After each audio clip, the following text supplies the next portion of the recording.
Yeah, what's going on, everybody? Welcome to the Stochastic.com NBA Deeper Dive presented by BetMGM.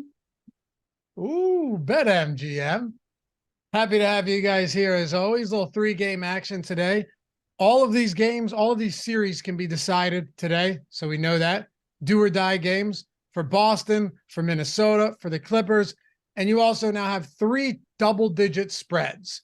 So a lot of blowout potential with the Hawks, 13-point dogs today. Timberwolves, 10-point dogs. Clippers, 12.5 points. Obviously without Paul George, without Kawhi Leonard too. Should be a fun one. We're here to dig into all of that and then turn this over to Live Before Lock. Dave Loughran at Lofty_D on the Twitters. LOUGHY_D. Joined by Adam Scherer at Ship My Money DFS. What's going on, brother? Yeah, man. How's it going? Three elimination games, so it should be fun. 3 elimination games and 3, just judging by the line, by the money line or the spread and the money line, just 3 absolute potential bloodbaths. Yeah, I wrote my NBA article earlier, and started with the Boston Atlanta game, and it was, well, this game has a lot of blowout potential, and then I was like, well, I guess they all look pretty much the same in that regard. Well, how you feeling today? You got some energy? You doing well? Yeah, I'm good. Yeah. Need to get a couple drinks in this guy. Second cup of coffee. I'm wide awake. All right. Yeah, you seem it. All right. Well, anyway, happy to have you guys here. Hit that thumbs up if you haven't done so yet. Subscribe to the channel and leave a comment down below. Well, actually, why am I saying that? This is a live show. We got no shelf life here. Subscribe to the channel. Hit that thumbs up. Take a single second to atone for your sins here. I guess it's time to kick this one off. We can dive right into this.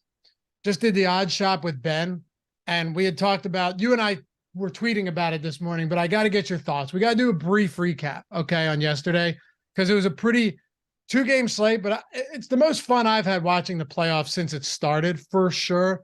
Like, I think the Miami game is the best playoff game we've seen yet. Then you had overtime between Memphis and the Lakers. Jimmy Butler goes for 56. The rest of the team is terrible. How about the fact, and for those of you that watch the strategy show, you know where I'm going with this, but I want Adam's opinion on it and see if you have a lean in one way or the other. Let's say you're a betting man, which I know you are. Milwaukee is plus 125 to win this series. 95% of series that have gone 3-1, the team up 3-1 wins. So 5% down 3-1 have won. Only 13 teams, and Denver did it twice in 2020. Granted, if you add context to this, Giannis missed essentially 3 full games, so that's definitely different. But what do you make of that? Plus 125, down 3-1, given the historical context when teams are in this big of a hole? Yeah, I replied to you on Twitter. It's tricky because it suggests basically that Milwaukee is 85% to win each of their home games and about 65% to win at Miami, which both of those numbers seem a little bit high, but at the same time, Giannis was hurt in those early games. Yesterday, you have to keep in mind, Milwaukee had like a 98% chance of winning that game at one point. It's not like Miami convincingly beat them. Butler went nuclear. Right. You had an insane game from Jimmy Butler to just kind of steal that one. So, I mean, I haven't bet either side of it. I think it's actually a pretty good line. Jordan, did you see Josh's comment?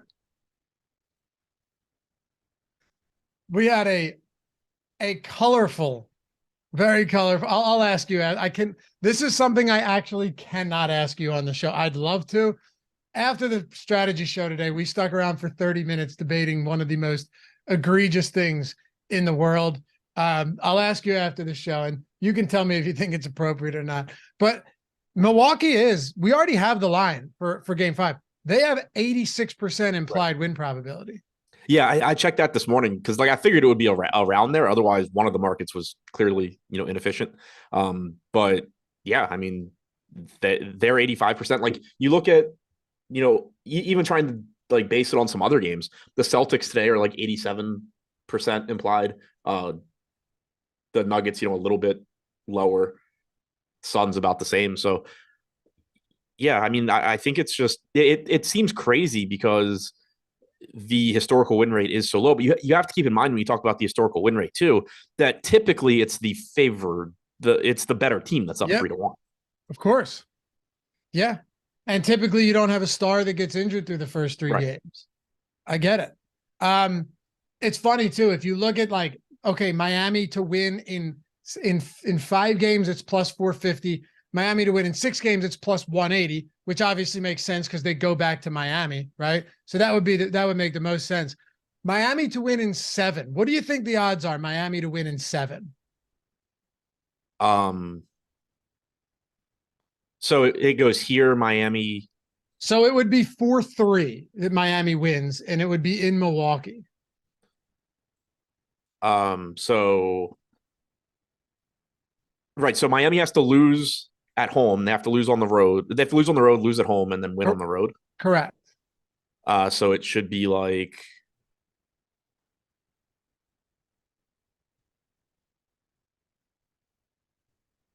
You doing the math here? yeah, like I don't know, 1%. Plus So, 730. yeah, wait, I did the math totally wrong there, but yeah. Point okay. I'm making though is that if it gets to game 7 and it's basically a best of 1 in Milwaukee, Bucks are going to be massive, massive favorites in a game 7, which just makes this series even weirder. Right. Yeah, it's a really weird series. All right. Let's talk a little bit about some basketball for today's slate. John Warner said, been watching Woodstock 99 all day thanks to Laffy. Yeah. Dude, I went down some serious rabbit holes on YouTube watching all of the performances on that. I think I watched like the full performance from Bush, even Korn and Limp Bizkit, Red Hot Chili Peppers. Yeah, you can get deep into Woodstock videos, and it's well worth it. This all started. We were talking about that, and then Josh said we're talking about musical tastes, and we're getting into like some older rock and stuff, and I was like, yeah, I have a pretty eclectic taste. We probably were on the same page, and he goes, well, I don't think you're going to be with me here. Okay. He always and still frequently listens to 90s and early 2000s boy bands. What's are you talking like NSYNC? Backstreet Boys. I mean, Josh wore an NSYNC shirt to the MMA live final. But you would have thought that was as a bit, but it wasn't. Yeah, I had no idea he actually still listened to it. I'll say I listened to 90s and 2000s, like, popular music, like alternative shit. But me too. Yeah, I don't still listen to NSYNC. You would have thought it was a goof though, right? Coming in an NSYNC shirt. Not like, I just love these guys. Yeah, like I 100% thought he was wearing it just because it was a funny shirt. Yeah, it's a bit. Nah, I think it's probably a bit of both. But anyway, let's talk about Atlanta and Boston. 13-point dogs on the road. Atlanta looking to stay alive. Boston looking to close this one out. They should. By the way, Josh messaged me. I can't believe you didn't think that was appropriate. Oh wait, he messaged you the predicament. Yeah. Wait till I tell you what Josh said. So you think I should be able to say that? Yeah, I don't know why you wouldn't just ask.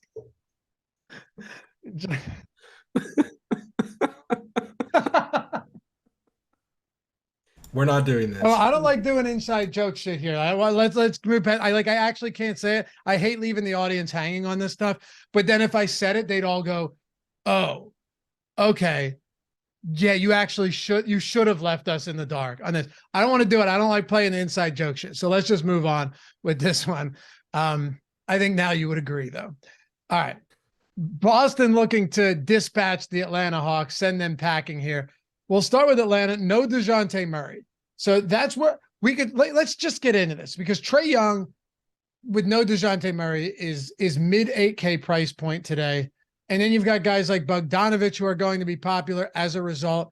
Let's just play the whole DeJounte Murray being out scenario and how it influences this lineup today, starting with Trae Young. Yeah, I mean, it opens up quite a bit, at least in terms of opportunities and playing time.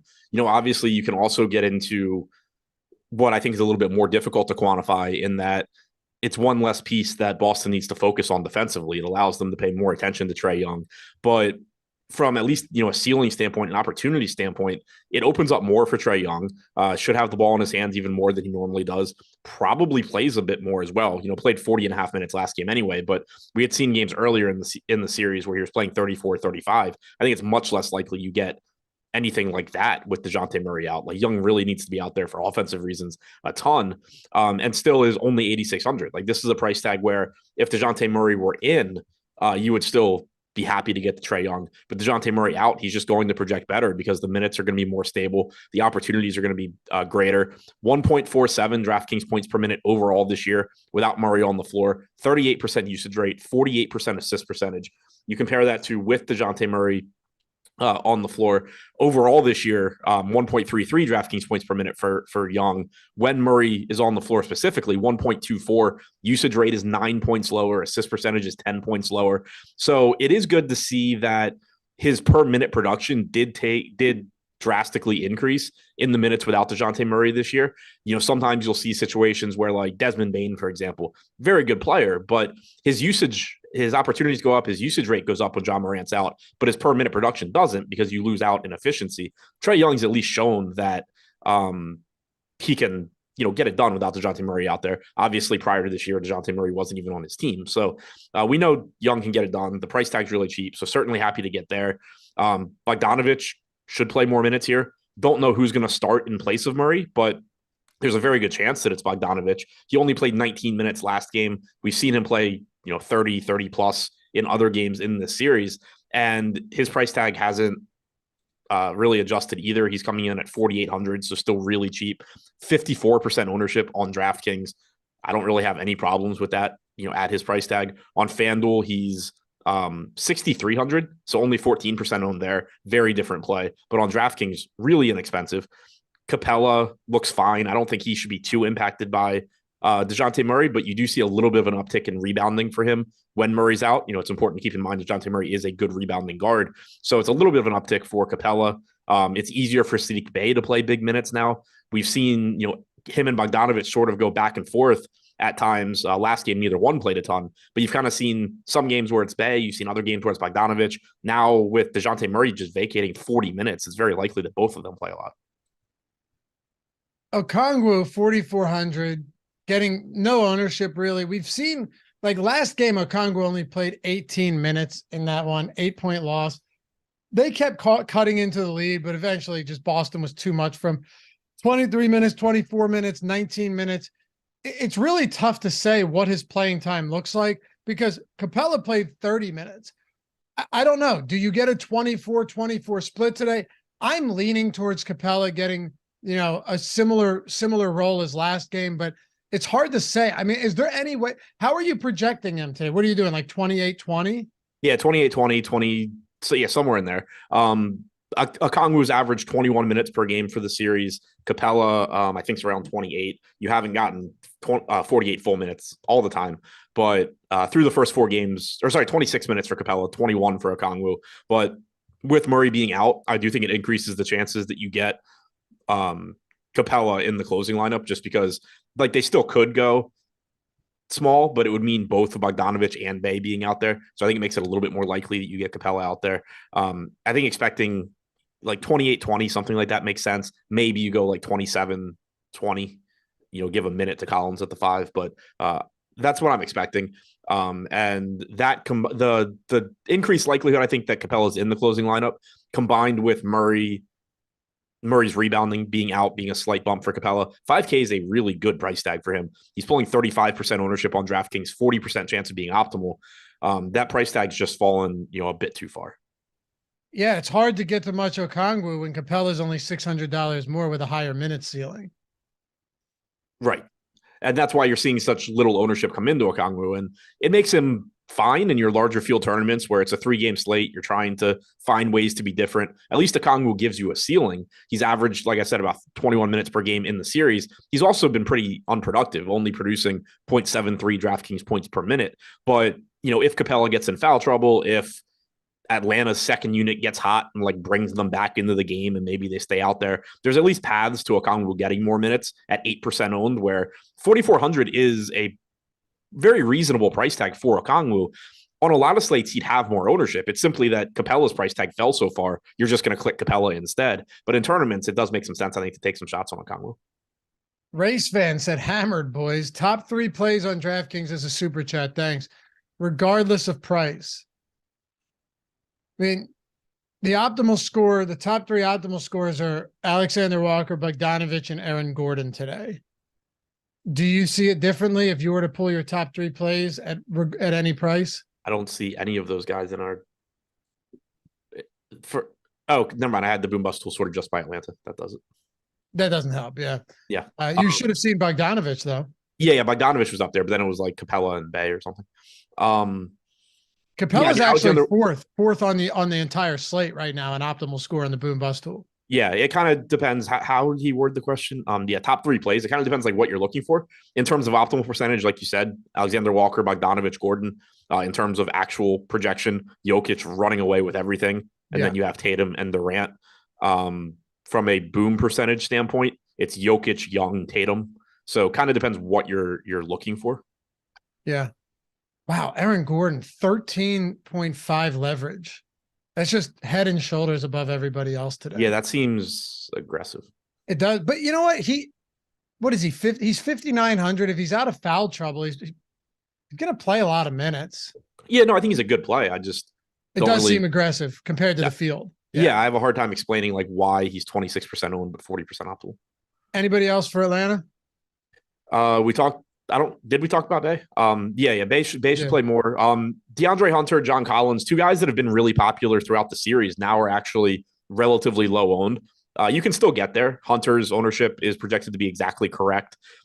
Collins basically correct, slightly under owned.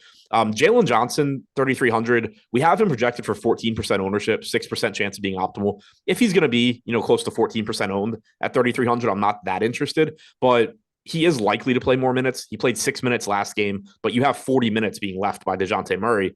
Bogdanovich certainly picking up some of that. Bay likely to pick up some of that, but Johnson probably benefits as well. So I think that from a point per dollar standpoint, he's okay and could run into some more minutes, but I'm still not overly confident in him.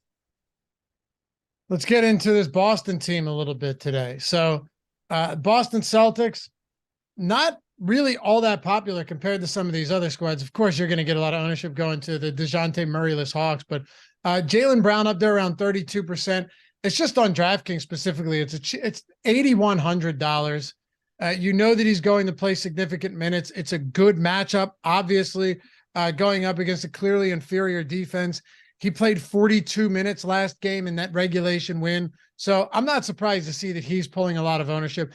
Jason Tatum at 10,000. He's played 40 minutes in 3 of 4 games. I think he played 38 minutes in the other one. Just monster run here. And then you get down to guys like Horford, blanked yet last game in the scoring department. He's giving you decent peripheral numbers.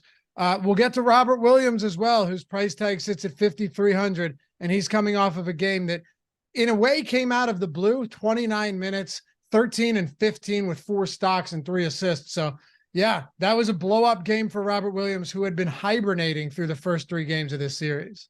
Yeah. I mean, that was pretty easily explained by Robert Williams being one of the biggest parts of my night 2 games before and being absolute garbage. Like, it was obvious he was going to come back and smash, but his shot blocking ability around the basket is I swear he's jumping 15 feet in the air. Yeah, he's really fun to watch when he's healthy and playing. Yep.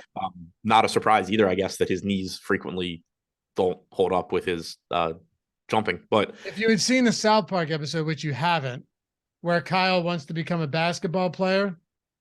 So I think what they do is they take Mr. Garrison's balls and put him in his knees, and he goes up for a dunk, comes down, and they just shoot out. I guess his knees just blow apart. Kind of like Robert Williams, but you wouldn't get that reference. Most of chat probably does. His dad becomes a dolphin. You say his dad becomes a dolphin? A dolphin, yes. South Park was way ahead of their time, dude. Let me just tell you that right now. That was like 10 years ago. Anyway, back to your regularly scheduled program. I'm still trying to figure out what that, like, the animal? Yeah, like in the ocean. Whatever. Okay. That's like I said, let's get back to it. Jaylen Brown, Jason Tatum. We can get back to the top here. Unless did you want to keep going with Robert Williams? No. Tatum and Brown, I think, are the starting points here. Like, you have value. You have teams that are shorthanded today. Atlanta, Minnesota in particular. The Clippers are, but their prices have adjusted more so. So I think on the healthy teams, you're probably looking, not to say you can't play the mid-range guys or the relatively inexpensive guys, but you're going to be looking probably a little bit more toward the top guys like Tatum, Jaylen Brown. Brown's been relatively disappointing from a fantasy standpoint in the series, just about 1 fantasy point per minute, whereas Tatum's been about 1.3. If you can find the money for Tatum, you're certainly going to feel better about getting there. But I also don't think you should read too much into Jaylen Brown's struggles so far. Still playing really big minutes, still clearly a very, very good player. Shooting guard, small forward eligible, only 8,100 on DraftKings. They're pulling the most ownership, 31% chance of being optimal for Brown, 22 for Tatum. The rest of the team, I think, is still solid in terms of secondary plays. Horford, coming off of a disappointing game, hasn't been very good from a fantasy standpoint in the series, but he is still averaging 33, 34 minutes per game. So the upside's there at 5,100. Brogdon's a good fantasy producer when he's out there. Same goes for Derek White. Marcus Smart's been actually very efficient in the series. I bet his over 21.5 points plus rebounds plus assists on FanDuel earlier. And I went to just kind of look to see how he'd been doing in the series, and averaging like 28.5 or 28.1 in less than 32 minutes per game. On the one hand, you could say that averaging 31.8 minutes per game isn't ideal for Smart, but there's room for that to improve depending on how the game goes. And, again, he has just been very, very efficient. He's shooting 40% from 3. Obviously, you don't expect that to really continue, but 1.2 DraftKings points per minute overall, 21% usage rate, 27% assist percentage. He's just been really, really involved here. So at low ownership, I think he makes some sense. Robert Williams at 5,300 in tournaments. It's tough when he's more expensive than Clint Capella. It's going to be tough to click on him. He's more expensive than Zubats. But from an upside standpoint, if he happens to play 28 to 30 minutes, he's probably going to destroy that salary. It's not super likely that happens, but at 6% owned, it doesn't need to be. Was Smart an odd shopper bet? Yes. Yeah. It's amazing how quickly you could refresh, find that, and how quickly it's gone. Yeah, I wonder what it's at now, because I bet it, I don't know, I tweeted it at like 420. Let's see. What was the XROI on it? Was it?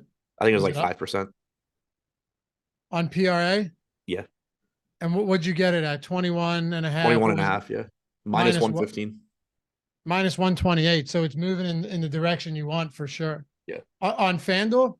Yeah. Yeah, minus 128 now. First week of oddshopper.com, free, of course. I use it every single day. I spray bets across as many books as I can, just pulling anything in the green. Yeah, I'll say anybody that follows me on Twitter has been seeing my tweets, just trying to get myself into the habit of using it more, because I do think it's a really good tool. But yeah, like you said, 7 days free. Click the link on my tweet if you see it, or just do it anyway. Jordan's shocked that he did that, but Adam just wants people to use his tweet. It's true. I mean, I know you're using it every day. It's sick. Yeah, and by the way, if you are into betting and you're not on MGM yet, you're getting. I forgot about this. We brought this back. You're getting a free month of Stochastic Plus Platinum when you sign up using the link in the description or the one in chat. A free month of Stochastic Plus Platinum and $1,000 first bet insurance up to $1,000. So anything you bet on your first bet up to $1,000 is returned to you in free bets if you lose. And you're getting a free month of Stochastic Plus Platinum. Every single tool that we have on the site, $120 value. You're talking baseball, basketball, hockey, UFC, NASCAR, PGA, F1, tennis, all that. You're getting all of our tools for free when you sign up at BetMGM. All you have to do, minimum deposit 10. When you're getting these up to $1,000 first bet insurance promos, though, my recommendation is put in as much as you can. If it's only 10, fine, you're still getting it back in bonus bets. My recommendation, though, is if you have some additional and you can really take advantage of that promo, you should. I mean, Adam, you know this because sports betting just became legal in Maryland not long ago. When you can, like, the whole goal is to take advantage of every sportsbook promo that you possibly can, especially if you're using OddsShopper, because the whole point of that is to find you the best bet across every book out there, and then you can hit whatever book you're on. Right, exactly. It just, and that's one thing that I still like. I took advantage of some of the bonuses, probably not as many as I should have, and I still don't keep money on as many books as I should. But yeah, like, you're just gonna make the more places you do keep money, the easier it's going to be to profit, because you don't have to like right now for me, I look at OddsShopper and there's a bunch of books where I'm just like, yeah, well, I don't have money there and I'm not depositing, so I have to move on to the next one. But it definitely makes things easier the more you have. Absolutely. Yeah. I'm active on 5 right now that I can bet on, and it makes a huge difference. Huge difference. But yeah, bet MGM, up to $1,000 first bet insurance and a free month of Stochastic Plus Platinum. Ridiculous deal. It's $120 there out of the gate. All you do, click the link in the description. Super easy. It takes 2 minutes to sign up, place a bet, right? And once that bet settles, you're in. $10. That's it. $10 bet and you're in. Get $120 value. And whatever your first bet is, if it loses, you get it all back in bonus bets. And if it wins, good. You just built your bankroll up and you were essentially free rolling on it. So check it out. First week or first month entirely free is Stochastic Plus Platinum at BetMGM. Must be 21 years or older to gamble. If you or someone you know does in fact have a gambling problem, we recommend that you call or you text 1-800-GAMBLER. All right, let's talk about the Minnesota Timberwolves here. Unless you had anything else for Denver or Boston. Somebody in chat had asked about playing Williams and Horford together. I think it's fine. You know, they both get a lot of minutes. You got 29 last game from Williams. You got 34 from Horford. Now, what they do with those minutes, obviously, you know, they can cut into each other a bit in terms of rebounding and all of that. But on a 3-game slate, as long as I know that they can play minutes together, I'm not worried about setting rules to, you know, group them out. Dude, Humble, that can't be right, man. He said, I've been listening to yesterday's show for the last 45 minutes, and I just realized that I was watching yesterday's show. That's awesome. I don't know if that's real, but that's fantastic. All right. Minnesota Timberwolves, 10-point dogs on the road against Denver. Very difficult place to play. I don't know if that's still the Pepsi Center. It's still the Pepsi Center? I have no idea. I know it once was the Pepsi Center. I wonder if it still is. It sure is. Pepsi Center. Yep, it's a multi-purpose indoor arena located in Denver, Colorado. Situated at Speed Boulevard, a main thoroughfare in downtown Denver, and is served by nearly two nearby. Okay, good stuff. It is the Pepsi Center. What do you want to do with Edwards today? Let's start it off with him. He's just been dominant, keeping this team competitive, even though they've only won 1 game. Yeah, he's been really good, and that goes without saying. And you're still getting him at relatively low ownership here, and I understand why. You know, he's 9,100, so he's $1,000 more expensive on DraftKings than Jaylen Brown. He's only $900 less than Jason Tatum. You have Jokic that you potentially want to pay up for. You have Durant and Booker in this price range, so there's a lot of Trae Young is cheaper, so there's a lot of competition here, but you're getting like 40 minutes from Anthony Edwards. You know, he's averaged 39.8 in the series. Granted, last game went to overtime, but he played 40 in regulation in that one. Minnesota has to get this game. You expect Edwards to basically just be out there for close to every minute of it. Offense is running through him. He's playing really well. The upside is massive still for Anthony Edwards, and he's projected to be the 5th highest owned guy on Minnesota, which, again, I get it from a salary standpoint, but that's pretty appealing when you're thinking tournaments and ceilings and what Anthony Edwards offers you at sub 20%. Yeah. And, you know, when you look at today's slate, not shocking that he's coming in at that ownership, because look at everyone else around. Devin Booker and Kevin Durant are both sub 10K. Trae Young is 8,600. Edwards is 9,100. He's kind of in the thick of it there. You know what I mean? Like, it's not shocking that he's not pulling a ton of ownership. There's so many other guys that are playing 40 plus minutes as well at similar price points, or just underpriced like Trae Young.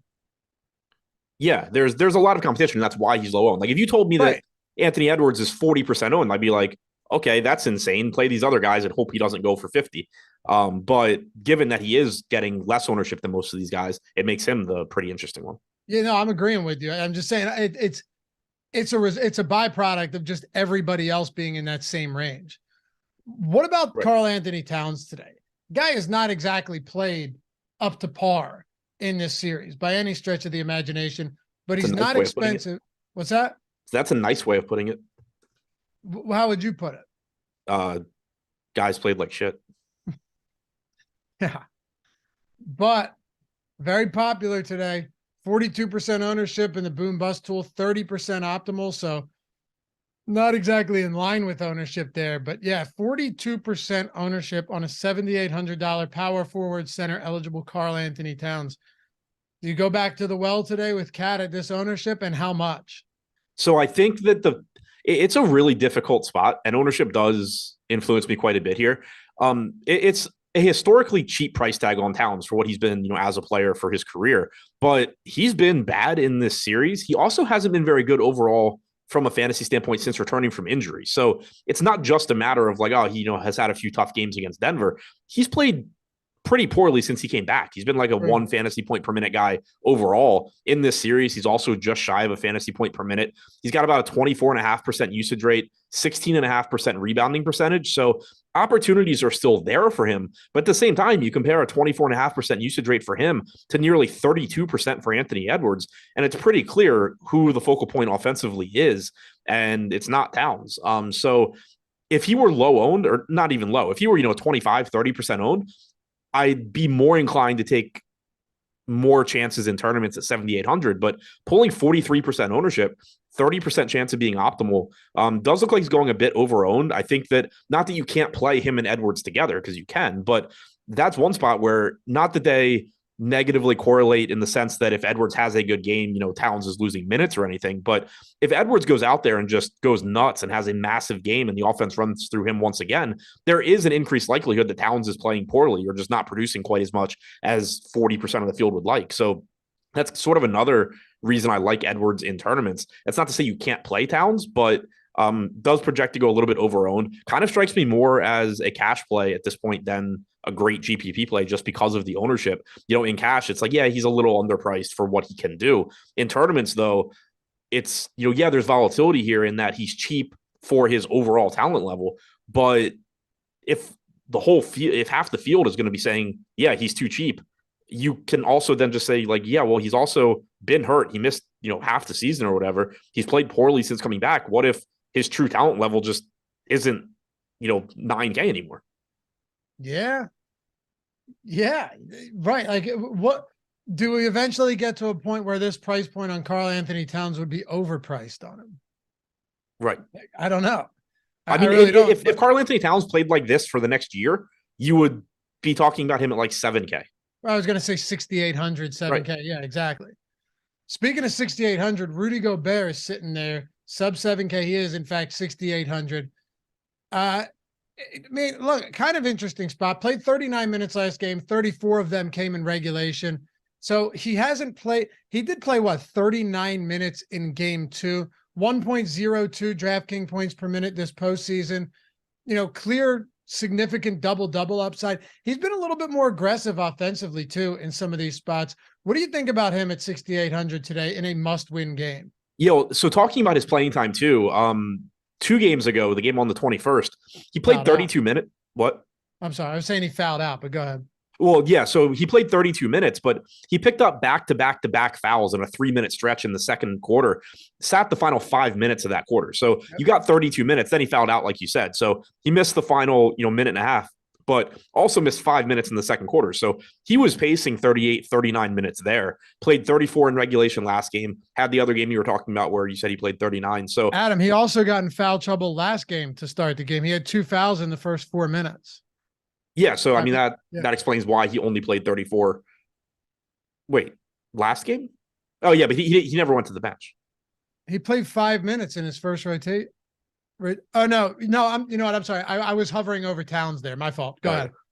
Yeah. Because Gobert. Oh yeah. Towns was on the fouls. Gobert played. He's right above Gobert on Popcorn Machine, and I was just hovering over the wrong. Yeah, no, I did the same thing because then I hovered over Towns, thought it was Gobert. I was like, yeah, he got 2 fouls, but he played the whole quarter. So yeah, anyway, expecting like 34 to 40 minutes from Gobert, somewhere in that range. At 6,800, it's a situation where the price tag does look a little bit cheap, and that's why you're getting 25% ownership, 21% chance of being optimal. The reason the optimal percentage is kind of low for a $6,800 Gobert is that center pricing today is just cheap. Zubac's 4,800, Capella 5K. Ayton is less expensive than Gobert. Now, obviously, you can point to downsides for all of those guys. It's just that they're all really inexpensive. So, and then you also have Jokic at the top. So it's a situation where even though he is underpriced, most of the position is. So it makes him look like a pretty interesting tournament play, but nothing I go too crazy with just because then you have to start saying, like, oh, well, I'm playing Gobert over Jokic or I'm playing Gobert over Capella. And I don't really think either of those are excellent ideas either. All right, let's dig a little bit deeper into this. What do you make of the no Kyle Anderson today? How do you think they absorb who do you think absorbs the most of the playing time? So this is a tough one where everybody is basically just educated guessing here. It does make me think that Nickeil Alexander-Walker's minutes are more solidified. They like what he's been doing defensively. That's always a good thing, when you're talking postseason minutes, when a coach trusts you defensively. But now also just not having Kyle Anderson should lower the risk of Alexander Walker having a game where he starts and then, just doesn't play a lot of minutes. I expect that you see Taurean Prince play a bit more as well. But then it's kind of like, who does anybody move into the rotation? If so, who, and do they end up being useful pieces? Austin Rivers was asked about it today. He basically said, I don't know. He speculated you could see Josh Minott, however you pronounce his name, get more. He speculated you could get Nathan Knight getting more minutes. He didn't say anything about himself. My guess is you could see Austin Rivers getting more minutes, which isn't useful for DFS. From a DFS standpoint, my expectation is that Alexander Walker and Prince end up being the two that are most interesting, but you could also see Jalen Noel. Like Kyle Anderson with the second unit is going to have the ball in his hands a lot. Maybe you see Jalen Noel out there a little bit more, trying to provide some scoring, some offense. That's another way this could break. He only played a few minutes last game. So I think Alexander Walker is the guy that I would trust. He's getting 42% ownership, 49% chance of being optimal. In terms of if you're just taking darts, dart throws in tournaments, 4K Taurean Prince at 5% owned. I don't mind that one. 1% owned, $3,100 Jalen Noel. That's a play where it's not going to work out all that often, and you're going to feel dumb when it doesn't, but it's going to just win you tournaments often enough that I think it's interesting. Because like if you get a 1 or 2% owned Jalen Noel playing 18 to 20 minutes, that could very easily just be a winner for you. No question. Yeah. So, all right, let's wrap up Minnesota with this. And it's Minott, by the way. I just looked it up. Okay, thanks. Yeah, I wouldn't have known either. Looks like Minott. There were like 8 different ways I could see that being pronounced. Yeah. If it was just an OT and not a double T, that'll be Minot. Maybe Minot. Yeah. Minot, yeah. Okay, then how do you prioritize Minnesota? We can wrap them with this, and anybody you haven't talked about, you can just factor into the conversation here. Yeah, I'll say the only guy I think that I hadn't mentioned was Conley, who I don't have anything super interesting to say about him. He looks like a good value here. He's playing big minutes. They certainly, need him to do things offensively, especially if Towns isn't going to do much. Only 0.72 DraftKings points per minute, 13.9% usage rate so far in the series for Conley, but 36 minutes per game, 25.5% assist percentage, still a solid value. As far as ranking them, I like Alexander Walker for value. Conley and Towns look too cheap, but again, we've had that conversation with Towns where it does look like he's going a bit over-owned in tournaments, so I'd probably lean a bit more towards him in cash as opposed to tournaments. Edwards in tournaments I like a lot. Gobert is fine if you get there. Yeah, and again, I guess just to reiterate, there's 2 like 3K dart throws on this slate that I'm sort of interested in, not including Jalen Johnson because he's clearly, you expect him clearly to be in the rotation. But Jalen Noel is one where there's no guarantee he plays real minutes here, but he can fill in some of Kyle Anderson's skill set. He is a good point per minute guy. And like, if you look at our projections right now, this is a situation where I agree with the way we projected everything. Like pretty much we have 11 minutes going to Noel. We have 14 going to Rivers. We have 5 going to McLaughlin, and then like 1 apiece going to Minott, Moore, and Knight. But in practice, you could very easily just get 0 to Knight, 0 to Minott, 0 to Moore. Let's say Rivers only plays 8. Suddenly you just opened up, Noel going from 11 minutes to 18. And that's a situation where it's sort of just a guessing game. So I guess just to reiterate, extremely risky, could just do literally nothing for you. But the upside, if Jalen Noel just walks in the 18 minutes, is actually pretty high. And yeah, from earlier, Bogdanovich is expected to start for Atlanta today with DeJounte Murray out. All right. Yeah, let's talk about Denver here. Get into this. Aaron Gordon, we talked about it earlier. Really, really nice leverage score, 40% optimal, $5,900.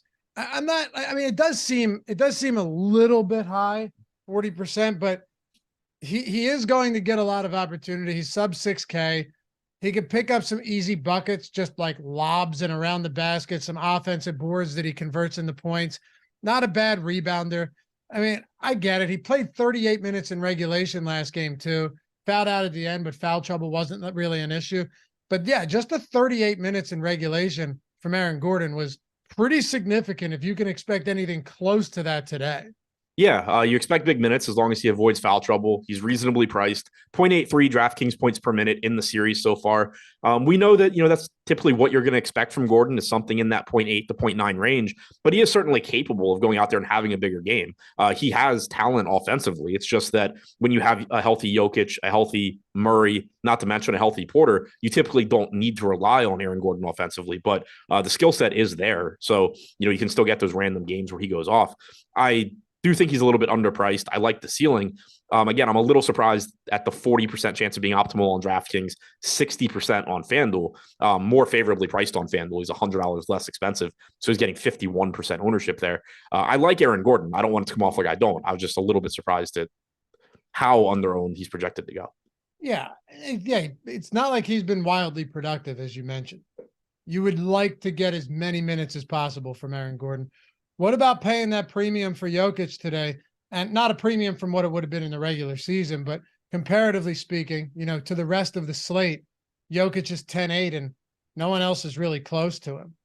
Yeah, it's an interesting spot because you have some value on this slate because of Minnesota being shorthanded, because of Atlanta missing Murray, but it's a situation where it also just opens up a lot of mid-range stuff. So you still only have about a 30.5% chance of Jokic being optimal on DraftKings, 25% on FanDuel. He is projected to go under-owned on both sites, though. 20% ownership on FanDuel, 23% on DraftKings. So I do like him quite a bit in tournaments. If you get there in cash, great. But in tournaments, I think he makes a lot of sense. And he's the kind of guy, too, where if you do happen to get lucky or guess right and hit on somebody like Jalen Noel or Jalen Johnson or Robert Covington from the Clippers game, I've already seen mentioned in chat, and I was going to mention him when we get there. If you happen to just get lucky with one of those guys and they actually have a pretty big game, it really opens up, Nikola Jokic just beating all of these other centers by 20 fantasy points and you're in great shape. So from a value standpoint, he's not the best center play because you have such soft pricing at center, but I mentioned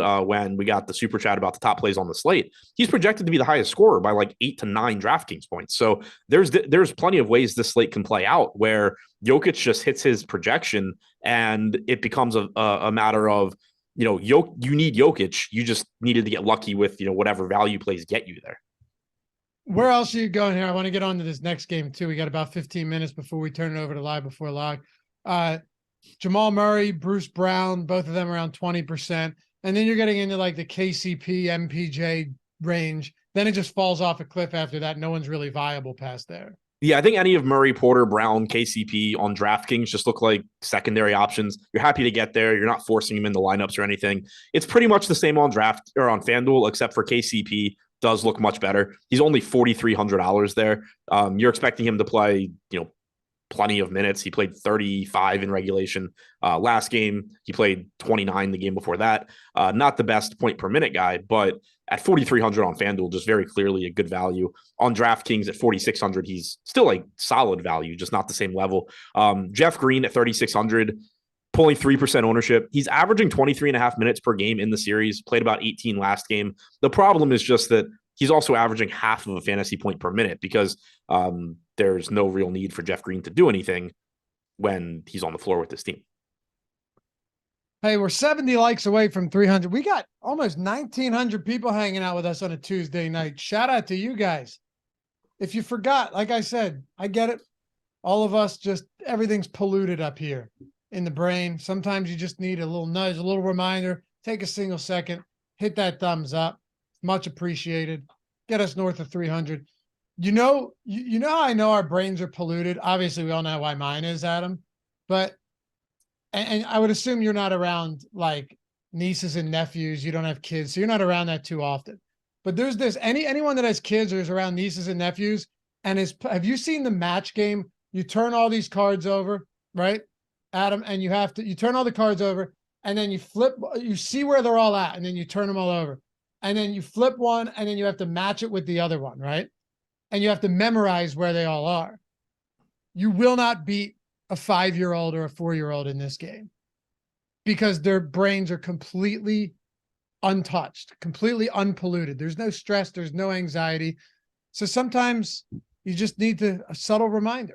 No, SMP, this isn't anything crazy. I'm telling you, though, If you have kids or you're around nieces and nephews, go grab the match game, flip that shit upside down, and see if you can beat them. You might get 1 out of 10.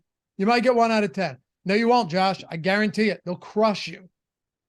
You can't eat mushrooms and then the next day be like, I'll kill these kids in the match game. No, you won't. No, you won't. I'm telling you, dude. They'll beat you. They'll beat you. I'll set it up, Josh. We'll make a spectacle of it. Just can't be at the 50-yard line. All right. Let's keep going here. 50% off all of our tools.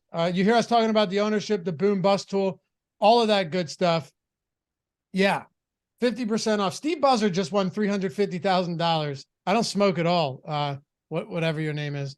I don't smoke. It's the truth. $350,000 in baseball last week. Eddie Lai just took home back-to-back 100K days. Tom Kennedy, our own CEO, who oversees the operation, just took home 100+ K the other day. And we've had a ton of members in the Hall of Fame segment that you'll see right after this. Absolutely crushing it. We got 16 slides for this for this Hall of Fame.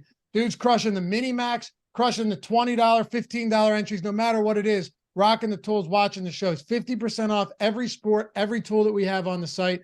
And the link is right down there in the description. You want to do a week of one sport, a month of every sport, a week of every sport, play it however you want. You want to get the Fantasy Cruncher out on? We got you. We got you. Oliver, there you go. Tools already paying off for me. Yeah. Josh and I had 3 people back to back in strategy show today, or maybe yesterday, being like, yeah, just won 5,000, just won 4,000. Thanks for the tools. Yeah. Thank our guys behind the scenes for that. 50% off, all that. And if you're someone that's pressed on time, as you always know, you got the lineup generator, less than $4.50 for your first week. Build lineups, lock players, swap players, save as many as you want, upload it to CSV, and it's optimized for mobile. So you're taking a dump after work and you're pressed on time. You can throw those lineups in straight from the can. I mean, what better way to get it done than that? So link in the description and in chat. All right. Let's go with the LA Clippers. How about Marcus, 12.5-point dogs, by the way. How about Marcus Morris, senior, of course, playing 25 minutes last game, getting 13 shots up, finishing with only 9 points, and a team low -19 plus minus. Yeah, not entirely sure what to make of that one because obviously he played really poorly. He got opportunities. He hasn't been very good from a fantasy standpoint for a while. Do they go back to him? Do they not? Like, they don't have a ton of options at this point. So interested to see what the starting lineup ends up being for the Clippers. If Morris stays in the starting lineup, I do think he's an interesting value. He's getting 4% ownership right now at 4,100. If he plays well, the minutes are there for him. Again, there's just not that many guys taking minutes away now that you're without Kawhi and George. So if that ownership holds and if he is starting, I think he's interesting. Not somebody you'd be overly confident in, but played 25 minutes last game despite playing poorly. Got a bunch of shots up, like you said. At low ownership, if he's starting, I would not mind just kind of taking my chances and hoping for the best. All right, race fan. Dude, I know you knocked a couple back, man, but relax. We're gonna get to it. Hold on. We still got 10 minutes to go. We got an hour and 40 minutes until lock. The show must go on, my friend. I got things to do here, you know? This isn't a democracy, man. We saw the super chat, and I'm very appreciative of that, but I'll get to it. I didn't see it. I thought he was just still asking about the same one that we had answered before. Oh, maybe that's why he started doing it, because you told him. What'd you say? We answered it already? Yeah. Because we had answered it before, and I saw him come back and be like, did you answer my super chat? I'm drinking and didn't hear it. So I thought he was still just going about that one. Gotcha. No, we got you, man. Don't worry. Don't worry. A matter of fact, I'll do it right now. How about that? How about that? All love around here on the Deeper Dive.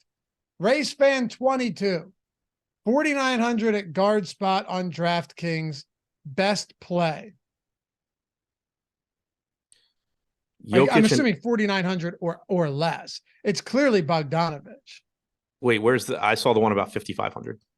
There's another one. Is it before or after? At the guard spot on DraftKings, best play. I mean, Bogdanovich is 4,800. Yeah, Bogdanovich works. Yeah. And then the other one was DraftKings, Jokic and anyone under 5,500 at utility, or 8150 with center and utility left. What's the top projection in this scenario? I mean, I don't have time to go into Fantasy Cruncher and run that. We do have by the way, we do have the free player compare where you can compare up to 2 different players and it'll give you the best projection. It'll give you ownership and everything on that too. That's free. Yeah, like the top projected guy under 50, what was it, 5,500? Yeah, under 5,500 is shit. Sorted wrong. Capella. Okay. So we'll go Jokic. We'll go but Jokic. Yeah, I can't like quickly eyeball the best combination. Of course not. Yeah. No, of course not. Yafar, Race Fan 22. LOL, we got you. Love you, Laffy. Yeah, love you too, man. Thanks for the super chat. Appreciate all you guys. Man, making me anxious over here. All right. Let's get back to the show.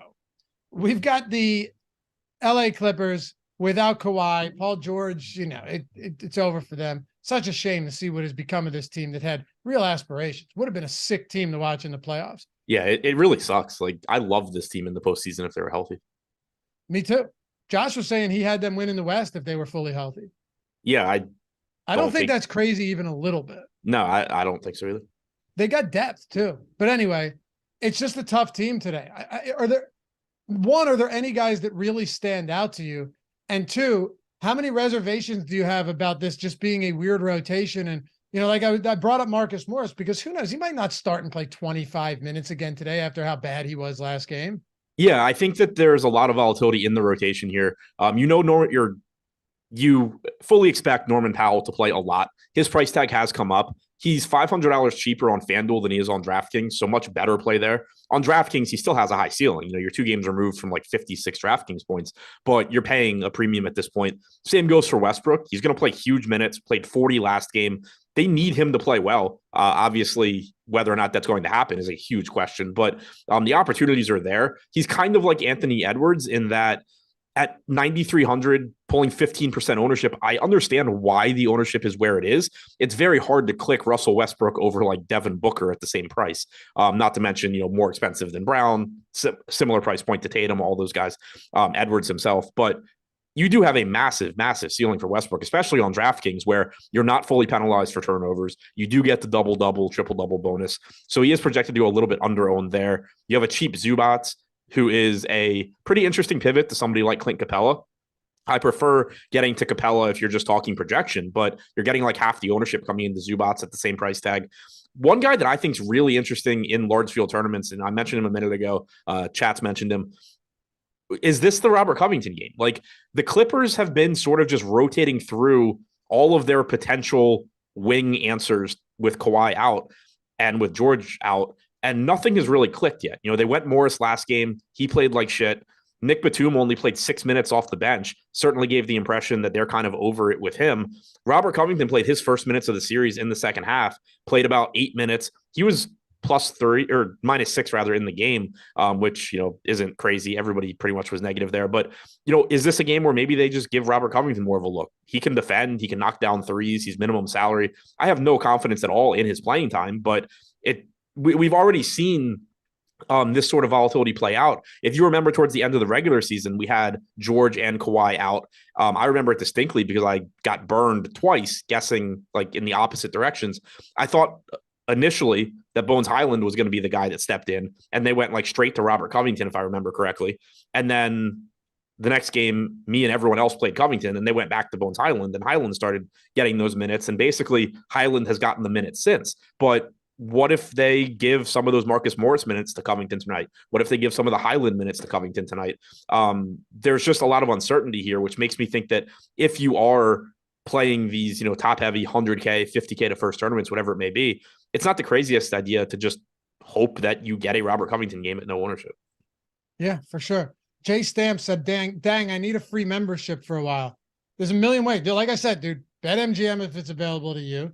You get a free month. The link's in the description. You just put $10 in, or rock the Stochastic avatar. Go to stochastic.com/avatar.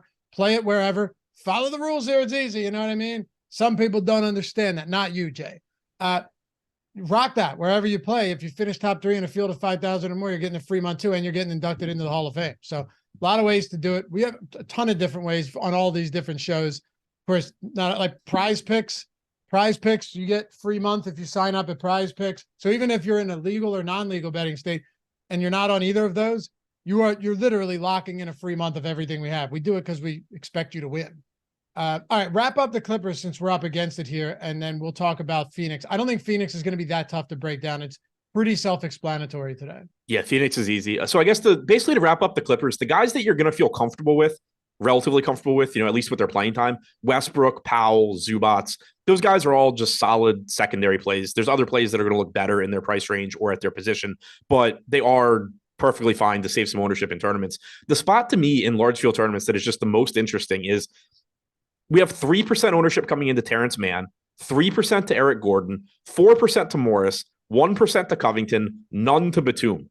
Some combination of those 5 guys are playing a lot of minutes. Last game, you got 32 from Gordon, you got 30 from Mann. Now, obviously, you can say what you want about how they're going to produce, but those minutes were there. If those minutes, end up not being there for somebody like Mann or for Gordon, there's a very good chance that you're getting increased playing time from like Batum or Covington. If Morris's minutes disappear, same thing. So that combination of guys that's just getting no ownership across the board, at least two of those guys probably end up playing, 28 plus minutes at no ownership. So very, very risky getting to them because of how volatile the rotation is going to be, but the minutes have to go somewhere. And so that's kind of, appealing to me. On the Phoenix side, a lot more straightforward. You know what the rotation is going to look like. DeAndre Ayton, 6,400, certainly not the most productive player playing with Durant and with Booker and with Paul, but at 6,400, still getting enough minutes to be another, good center play.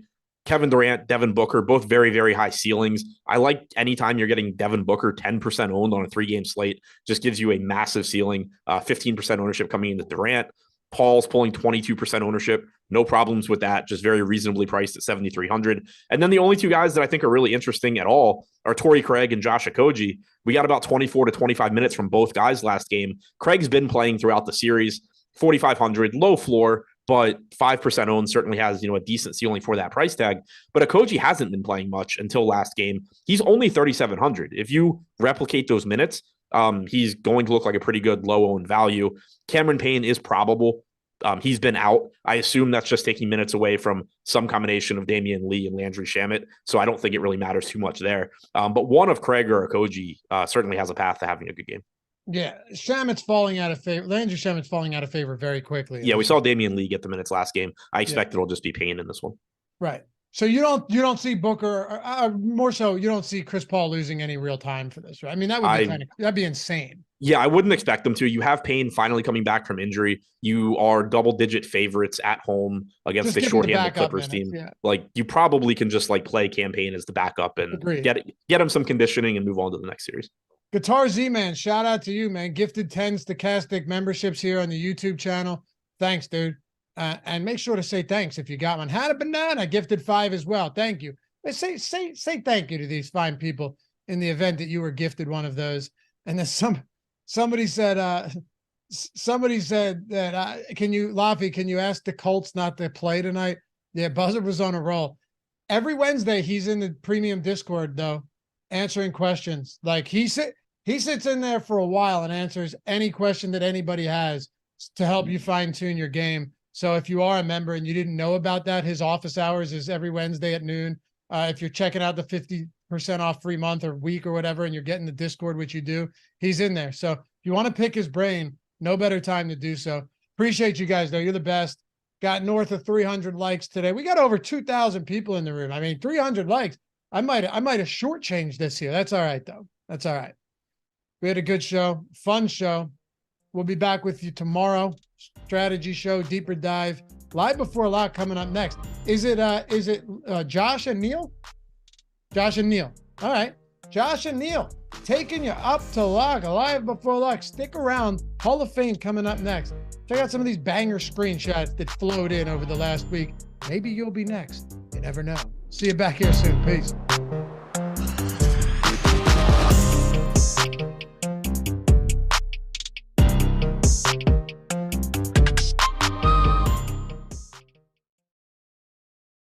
Yo, it's that time of week again. Right here, it's the Stochastic Hall of Fame. Right before you watch Live Before Lock, we're giving out some free months of Stochastic Plus Platinum, $120 value, and inducting all of you fine people into the Hall of Fame.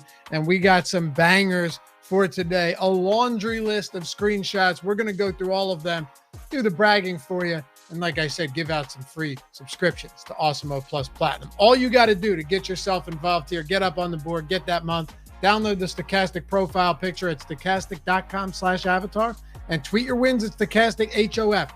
Finish top 3 in a field of 5,000 or more, and you're in.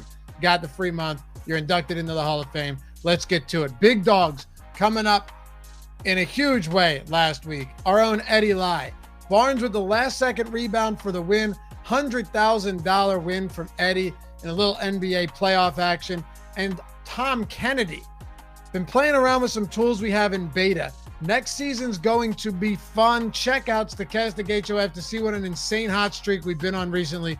Yeah, that is an understatement. Tom taking 100K. He got second in that for 15K. He also won the layup and came in second for 10 and 3,000. Like he said, messing around with the tools we have in beta and all the other tools on the site. Monster day for Tom. And then the Colts, Steve Buzzard, the heater continues. $70,000 in the shoot around. Third place as well. God, the hits just keep coming. How about Hamburglar too? Stochastic HOF. Been a while since I got a win. Listening to shows daily and appreciate all the content. $12 into over $1,000. Some NASCAR action in the Hall of Fame board today. Congrats, man. And Tim Hutchison, been super involved in our chalkboard channel. Join that, by the way. Links in the description, and it's free.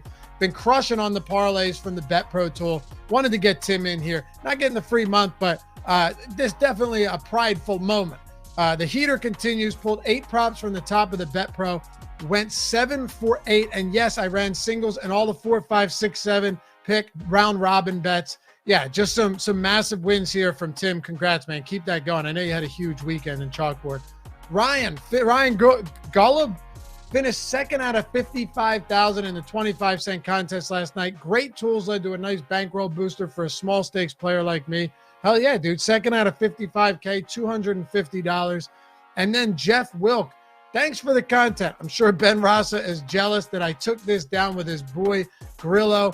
$1,500 in the hybrid. First place. Congrats, Jeff. Cohen. I was a Wiggins 3 away from taking down my first tournament.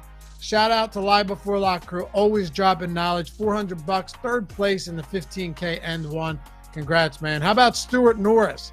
$100. Third place in the Friday piggy bank. And remember, guys, doesn't matter if you're entering 5 cents, 10, 25 cents, $20 dollar contest. As long as you finish top 3 in a field of 5,000 or more, we got you. You're getting up here and you're getting the free month. Like Dave Oliver, you guys are the best. Thank you for your great content. Great ROI. Yeah, man. $100, fifth place in the beanball. $125, first place in the Sunday wiffle ball. We'll keep it rolling. With Chris O'Neill, $400 to showdown, 10K and one. Just a simple man at Stochastic HOF. I get it. Michael Clement, thanks to Neil Orfield and Adam, best tools in the industry. Yeah, second and third place, both same lineup or same score. So that's $1,500 right there in the Monday MLB squeeze. Ooh, we keep running out of steam here. Oscar, $25 into $903. Huge ROI. Thanks for the great content. Not first place, but second is just as good. LFG, yes, it is also good enough for a free month. And a couple more here to close it out. Jeff, first MLB season, and I'm still learning. Nice win for the confidence and bankroll. Appreciate you all. $1,500. First place in the MLB 3K quarter jukebox. And Crash Money. A small win, but I'll take it all the same. Thanks to Greg, Neil, Laffy, Adam for all the great content. Appreciate Steve Buzzard taking time out from all that winning to help me refine my process in office hours. Yeah, every Wednesday, I think it is, Steve's in there in Discord answering questions and helping you guys out. Sean, it's been beautiful to see how great ROI, or see great ROI in such a tough contest. A nickel in the $75, I'll take it. How about a free month of platinum? You got it, man. Your team is the best around. Shout out to you, Sean. Thanks and congratulations. We'll close it out with C-Zip. That's the Stochastic Hall of Fame, second and fifth place in the quarter jukebox. There we go, man. Collect it. Everyone collect them. Remember, at Stochastic Hall of Fame is where your tweets go, and stochastic.com/avatar is where you get that. Use it wherever you play. Get up.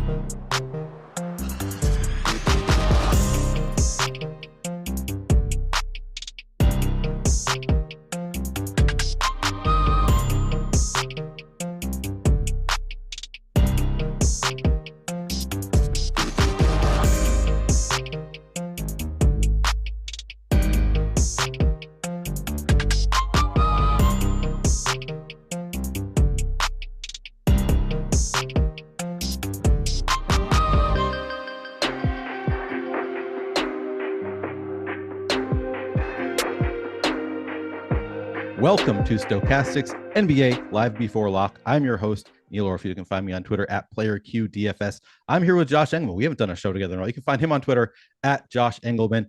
And this show is sponsored by BetMGM. We have a great offer from BetMGM, which we will talk about a little bit later. While you're coming in, though, please do like the video, subscribe to the channel if you haven't already, and hit that notification button so you can get alerts when our shows go live. If you haven't made the Stochastic avatar your avatar, you can do so at stochastic.com/avatar. And if you place in the top 3 of a contest with over 5,000 contestants and tweet the win at Stochastic HOF account on Twitter, or if you don't have Twitter, email us, you can win a free month of Stochastic Plus Platinum, as long as you need to have the Stochastic avatar. Josh, do you have a go-to karaoke song? Like, is a boy band your go-to karaoke song? I am generally very anti-karaoke. I've done it once in my life, annihilated drunk in college to very clearly the wrong song for karaoke, and it had soured me at that point in time. I like the pomp and circumstance of it all. I like being the center of attention in that regard. I don't think anybody's going to be surprised. I don't have that kind of voice. It's bad. But my recommendation is this: don't do Will Smith Miami as your karaoke song. It doesn't go well. Yeah, I don't think that's one that I would have tried either. I asked because I just learned that you were a huge boy band fan. NSYNC, Backstreet Boys. Who's your favorite? Give me your top 3. Because you're gonna give me, if you give me your top 3, there'll be one I've never heard of before, probably. Are we talking individuals in the bands or actual the bands, boy bands? the full bands. NSYNC's got to be one. Justin Timberlake just immediately takes you to the top of the list. I don't think that there's a way around it, unless we're going all the way back and saying like Jackson 5 type stuff. No, but Jackson 5 doesn't count. NSYNC's got to be one because of Timberlake. He just changes the entire game. Personally, I would put 98 Degrees ahead of Backstreet Boys, but there's just going to be a level of acclaim to the Backstreet Boys. Their peak was higher. Nick Lachey holding on strong, though, from the 98 Degrees side. And then, I guess I have to say Backstreet Boys then would be 3, but we can get into like really different things. If we wanted to talk like New Edition, if we wanted to go that vein, if we wanted to bring not necessarily just boy bands, but lady bands as well. You can get, is Destiny's Child count? Because then that starts to become a very different discussion. No, boy bands only, I think. Okay. I have heard of all of those bands, I think, that you just mentioned. I could not tell you what their songs are or anything like that, but I have at least heard of them. We got a super chat already from Hannah Banana asking her usual tiers question, and I just pulled it up so I can give you, I'm looking at tier 1 right now. Tier 1, it's very clearly Nikola Jokic. He is the highest projected player on the slate by a wide margin. I don't think you overthink that one. I guess I should name off who's in there. Tier 1, we have Nikola Jokic, Jason Tatum, Kevin Durant, Devin Booker. For me, it is clearly Nikola Jokic. Josh, have you looked at tiers at all? Do you have any input on? I'm pulling it up right now. I'm going to throw my projections into FC and just run my optimal to see what I have. I have Tatum and Jokic really close. I would give the lean to Jokic. And like, if there was some sort of, like if I could know ownership for it, I think it could be pretty close. Yeah. But it is Jokic for me, but it's closer than it seems. It is interesting because we don't have ownership. So I'm like, I don't really know how much to factor in ownership for these things. I don't know how sharp the field is exactly. I think it tends to be less sharp than DFS is, at least my impression, but hard to say for sure. Yeah, I mean, in the stochastic projections, we have Tatum by like nearly 9 fantasy points. So it's a much easier question if you are looking at the sorry, did I say Jokic or Tatum? We have Jokic over Tatum by nearly 9 fantasy points. Did I okay, you said Tatum first, and I was like, I saw your face and I was like, I must have said that wrong. Yeah, no, we have Jokic by a wide margin. Tier 2, we've got Trae Young, Anthony Edwards, Kawhi Leonard, who is out. So it's really just Trae Young, Anthony Edwards, or Russell Westbrook. Based on our projections, that would be Trae Young. Same. Yeah, I think it's Ant is only 1 fantasy point behind Trae Young here. If you want to factor in that Trae Young has not been great overall in the series, go ahead, but he still projects better. He would probably be my go-to. But if you want to try to differentiate, I think this is a tier where you could think about doing that with Ant. Actually, no, sorry, Russell Westbrook. I missed that Russell Westbrook was right between them. It's actually Russell Westbrook is right behind Trae Young. So this might be a tier where you can think about getting different just because they all project so similarly. But Trae Young is the highest projection in the group. That's probably where I would go. Tier 3, we have Jaylen Brown, Cat, Jamal Murray, and Rudy Gobert. I've got Jaylen Brown there, but I am aggressively high on Jaylen Brown, which I assume we'll get to at some point in time in the next 45 minutes. Beautiful. We actually, stochastic projections also have Jaylen Brown as the highest there. Cat's only like just over a half fantasy point behind him, so not too far behind there, but it would still probably be Jaylen Brown for me. The order here would be Jaylen Brown, Cat, Jamal Murray, and then Rudy Gobert. Tier 4, Chris Paul, DeAndre Ayton, Michael Porter Jr., Marcus Smart, Derek White, Norm Powell. I've got Paul by like 2.5 over Norm Powell. White and Smart I have at the absolute bottom. Yep, and stochastic projections also have Chris Paul leading the group. He's also, 1.5, more than 1.5 over DeAndre Ayton here. So I think this is one where I'd probably just stick to Chris Paul. The projections, there's a big enough gap there. I just go with follow the projections. Tier 5, we've got Aaron Gordon, Mike Conley, Malcolm Brogdon, Al Horford, DeAndre Hunter, and Robert Williams. Robert Williams is going to be in. I saw we already have another super chat related to Robert Williams today with the minutes, but answering this question.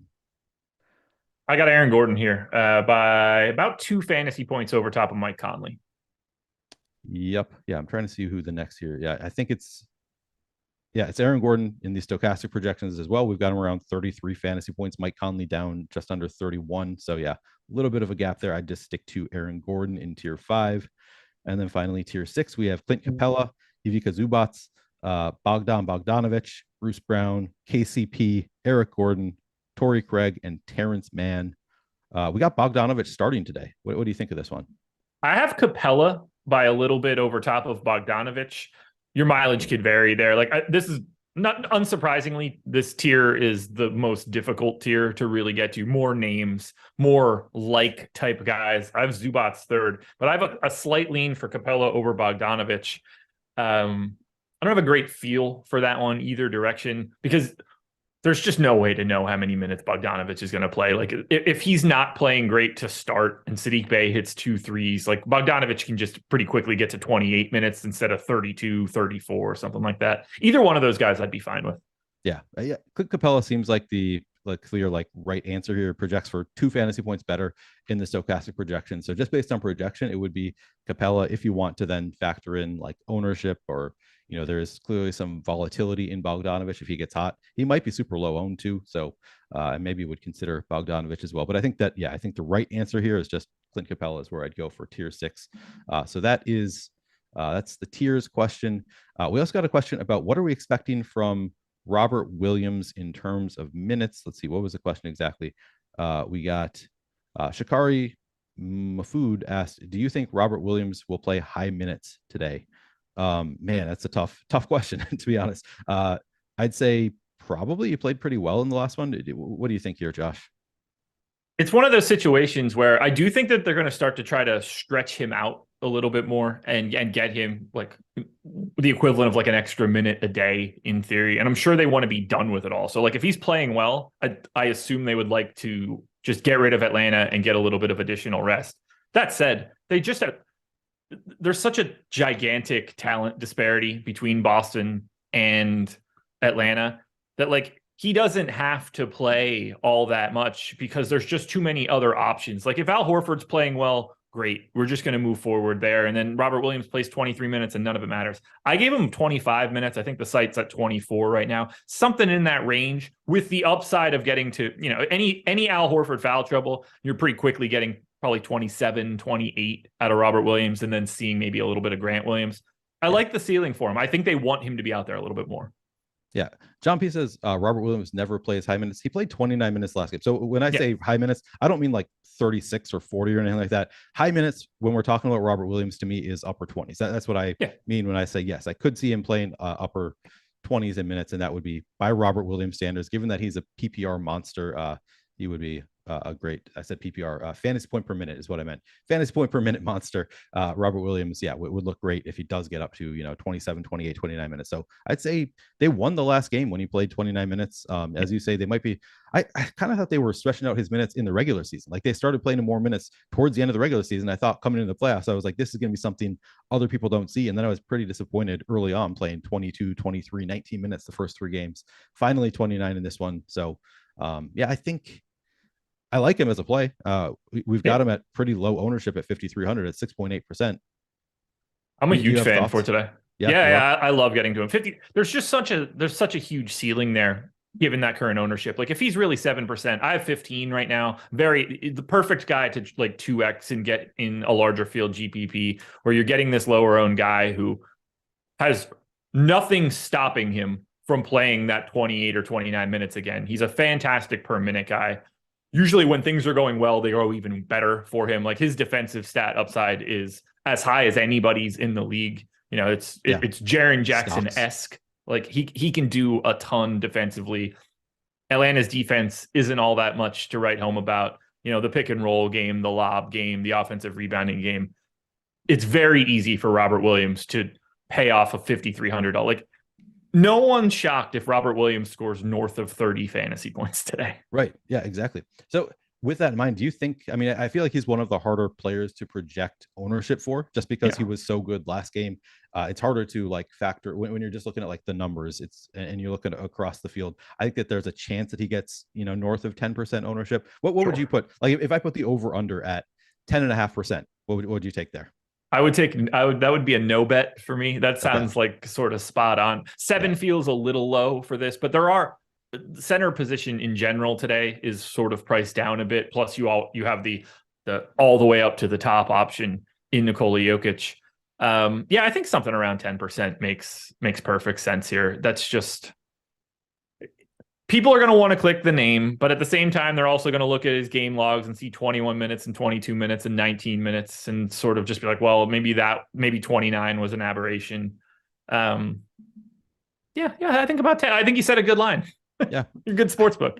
I feel like Robert Williams is one who I played like well above the field in those first 3 games, where I was still above the field in the last game, but it was like well above the field. And then of course we finally like come back a little bit, because like, okay, they're clearly not playing him huge minutes. And of course then he plays 29 and smashes the slate. That was it's been a little bit frustrating with Robert Williams, but maybe we can. I feel like I have 10 of those dudes in the playoffs so far, where I think I've been early to the rotational changes and they came like a game or 2 later. It hasn't been a good time. No, and then of course the last game for the Timberwolves, I played like 30% Kyle Anderson at like, I think it was sub 3% ownership, and he was absolutely smashing until Ant hit him in the eye. I was not happy with that. It's been a rough playoffs for me. Like we on Friday, I made what was going to be a hero pick with RJ Barrett. He had like 34.5 fantasy points at sub 3% ownership at the end of the third quarter, and then of course played like 30 seconds in the fourth quarter due to a blowout. Just it's been one of those playoffs for me. It was just like, man, cannot quite get it right, but we'll do it tonight. Tonight we're gonna get it perfectly right. All right, we got another super chat asking Michael McKinney asking, hey guys, 5 must plays on FanDuel. All right, let me pull up the boom bust tool for FanDuel. That'll give us the I'm switching over to FanDuel as well, just to see where all the ownership and stuff is. All right, Karl Anthony Towns. There are a couple that are just like the 2 from Minnesota right out of the gate for me: Towns and Nickeil Alexander-Walker. Yeah. Both from a position standpoint, the ability to get to Towns at power forward on FanDuel is massive, since you can only play one center. He's the highest owned guy on the slate. And then Nickeil Alexander-Walker with no Kyle Anderson, shooting guard, small forward, gigantic amount of flexibility, still only 4,100. Played, what did he play? Like 36 minutes or something like that in the most recent game. Live to play something like that again today, especially with no Anderson. To me, those are the 2, like no doubt about it, first guys that you got to put into lineups. Yeah, I really like both of those calls. Just a little bit too cheap. It's nice. Love having Cat with the power forward eligibility. That it wouldn't be a slam dunk if not for that power forward eligibility here, because we've got Jokic obviously looks pretty great as well. Let's see. I mean, our highest in terms of optimal odds is Aaron Gordon at 5,800. We have him projected for 51% ownership, 60% chance of being optimal. So hard not to like Aaron Gordon at 5,800 against the Timberwolves. Let's see, who else do we like here? I like the Conley price and all, but 52% ownership feels high in that spot. Like I see a lot of downside to Conley. Not that he's not a great player. Like if you're playing a cash game on FanDuel, by all means get there because of that ownership. I'm not sure that I love him as much in GPPs if he's already pulling it. Yeah, especially because he's 52% owned and only point guard eligible. So like if we just have a couple other point guards go off, and obviously if he doesn't also go off, you're gaining a lot of leverage on the field by not playing Mike Conley. The price tag obviously looks great, but we do have negative leverage in the boom bust tool. 52% projected ownership, 49% chance of being optimal on FanDuel. So maybe I wouldn't include him there. How do you like Jaylen Brown? So let's talk about your Jaylen Brown interest. Does that transfer over to FanDuel as well? 8,300 on FanDuel, 8,100 on DK. The best positional eligibility you could have. You're crossing shooting guard, small forward on FanDuel. You're crossing that on DraftKings, which opens up even more flexibility just because of the way that you have utility positions. 30% owned on DK, 45 on FanDuel. He plays a ton of minutes. He played 42 and a half in game 4. It's a massive amount of playing time. I think he's live for, 38 to 42 again. I gave him 38 just to try to be a little bit more pessimistic, but the flexibility here in that price tag, is he a worse per minute guy than Tatum? Yeah, of course. But we're talking about a bad Atlanta defense. We're talking about Boston coming back home. If Tatum even just slightly doesn't have it early, it seems like Jaylen Brown just immediately kind of tries to take over in that spot. But at 8,100, again, you're not looking for all that much. If he goes for 45, you're really happy you have him in anything that you built. And that's like a 50th percentile outcome for him at that point. He's underpriced for the rest of in comparison to the rest of this slate. Yep, I like that call. And as you said, I think small forward, shooting guard eligible. So I think that's 4. Aaron Gordon, Karl Anthony Towns, Nickeil Alexander-Walker, and Jaylen Brown. Let's find one more FanDuel must play here. Yeah. And how do you feel about Durant at 10,000? He's a guy that I so rarely get to. It's so weird. He's playing big. Not minutes. That I don't want to. His usage rate with Phoenix is staggeringly lower than you would expect. Yeah. When he's been on the floor and the other 4 guys on the floor with him are the guys that are parts of the rotation right now. So Paul, Booker, Craig, Damian Lee, Okogie, Ayton, Biyombo. He's played 281 minutes in that scenario, he's got a 22.8% usage rate. Yeah. I don't think Kevin Durant's going to be a 23% usage guy for this now, but he's clearly not having any trouble deferring to Devin Booker. Right. And they're probably going to win the series tonight. So doesn't seem like they need him to at this point. Yeah. Could he just go out there and be Kevin Durant? Yeah. Don't ever discount the fact that some of these, top 5 player in the world type dudes can just have it for a particular day. Right. But this doesn't feel like a day where Durant needs to rev the engine. Man, we've got some price tags on FanDuel today. Anthony Edwards is 10,700. Yeah. Who else was I was just looking at somebody else that was blowing my mind. Booker at 10,300. Yeah, we have. Jokic at 11.4 is a pretty sizable price tag for a 3-game slate and not a ton of value. True, but it's also where's the highest owned sub 4K guy? Jalen Johnson's 11%. He's 3,600. There's not a ton of ultra pay down options on FanDuel either, which makes Jokic a little bit more difficult. With that in mind, let me throw one more name out there that's going to be a little bit off the board. I really do like Taurean Prince at 3,800. I think that he likely sees more minutes and more usage with Kyle Anderson out at 3,800. He'll allow you to do more. And he's also both small forward and power forward eligible. So I don't know that I could go as far as to say that he's a must play, but I do like him as a contrarian GPP play. I assumed I would like him so much more than I do. I don't have a personal opinion about him or anything. I actually don't have any of him right now on DraftKings at 4K. Really? I was surprised to see his ownership be at 5%. I was surprised to not get to him. But at the same time, with the way that, seeing Nickeil Alexander-Walker's minutes, I just don't know how much he steps into. That's fair. Barring a true disaster game from someone else, I don't expect Prince to close or anything. So I'm guessing, I gave him 26 minutes. I wish that I had more. I wish that he were a better per minute guy. I do love the idea at that ownership of playing him in large field contests. Yeah, Michael Knack says that I'm a homer, and that is fair.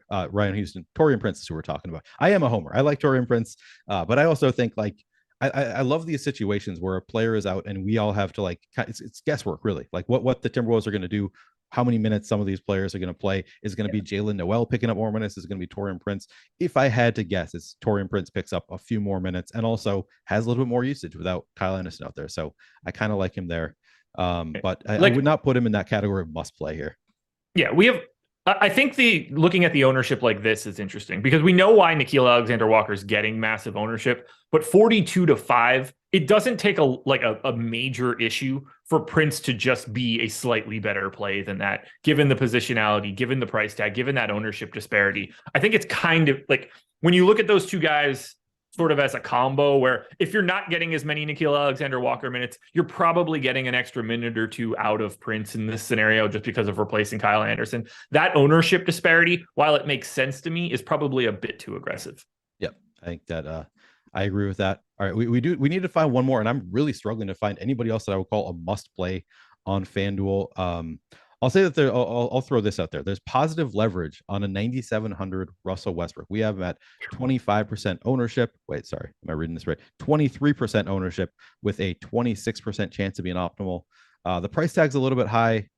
I'm still struggling. No, I'm not going to go there. Here's where I'm going to, man, there's really downsides to everybody that I'm thinking about throwing out there. I'll go with Russell Westbrook. We've got positive leverage there. I don't think that there are 5 must plays. I guess that's the answer is I don't think that there are 5 must plays. I think the 4 that we gave are really strong. I think that maybe I'll throw Russell Westbrook as somebody who looks good in the top stack, so you can consider him. Do you see any other must plays you want to throw out there on FanDuel? No, not really. They don't. Everybody sort of just has some warts at the top. Like I like the idea of going to Capella for 5,300 at center. He's the highest. I mean, technically, John Collins at 4,700 is owned the same as Capella. But if we're slotting Towns into that power forward spot and potentially with Aaron Gordon, I don't mind going 5,300 to Capella. That's probably a decent salary savings for the rest of that lineup too. Yep. All right. Well, I think we've answered it as well as we can on FanDuel. It's a kind of a tough question there. Yeah. Aid Balogun asks KD and Okogie or Booker and Prince in a 3 max on FanDuel. I feel like that's going to be KD and Okogie, but let me take a look at Phoenix here. And this is on FanDuel. Okogie is 4K, shooting guard, small forward, Durant 10K. Let's see, Booker. Okay, so I prefer Durant to Booker on FanDuel for sure. Yep. And then I definitely prefer Josh Okogie to Prince. So it's that. I didn't know what the eligibility and price and stuff were for Booker, so I didn't know how that was going to shake out. But yeah, if you're taking one-on-ones for KD and Booker, slight lean to Durant, but Okogie's I prefer Okogie to Prince today. Yeah, so it's in both cases, both sides of that. So both Durant projects better than Booker, Okogie projects better than Prince. I do, I like the volatility in Prince a little bit more than Okogie. So to me, it's not clearly Okogie there, just because, like, what did Okogie play last? Actually, let me double check this because 24.5. So he has seen his minutes. They've gone up every game of this series. Yeah. So okay, then I think I'm on the same page as you. Actually, I think it probably is Okogie for me as well. So yeah, I think it's clearly KD and Okogie for both of us. I don't know what Phoenix was doing there. They started Okogie for like the last 3 weeks of the season. And he was good. And then all of a sudden just snap out of the starting lineup and basically out of the rotation. And now they're ramping him back up to where they were 2 weeks ago. I don't know what Monty Williams was doing.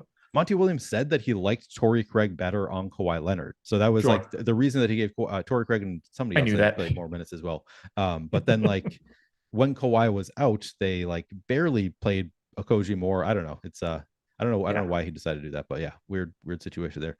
RaceFan22 asks on DraftKings, CP3 and 6,800 util or Trae Young and 5,500 util have Bogdanovich already.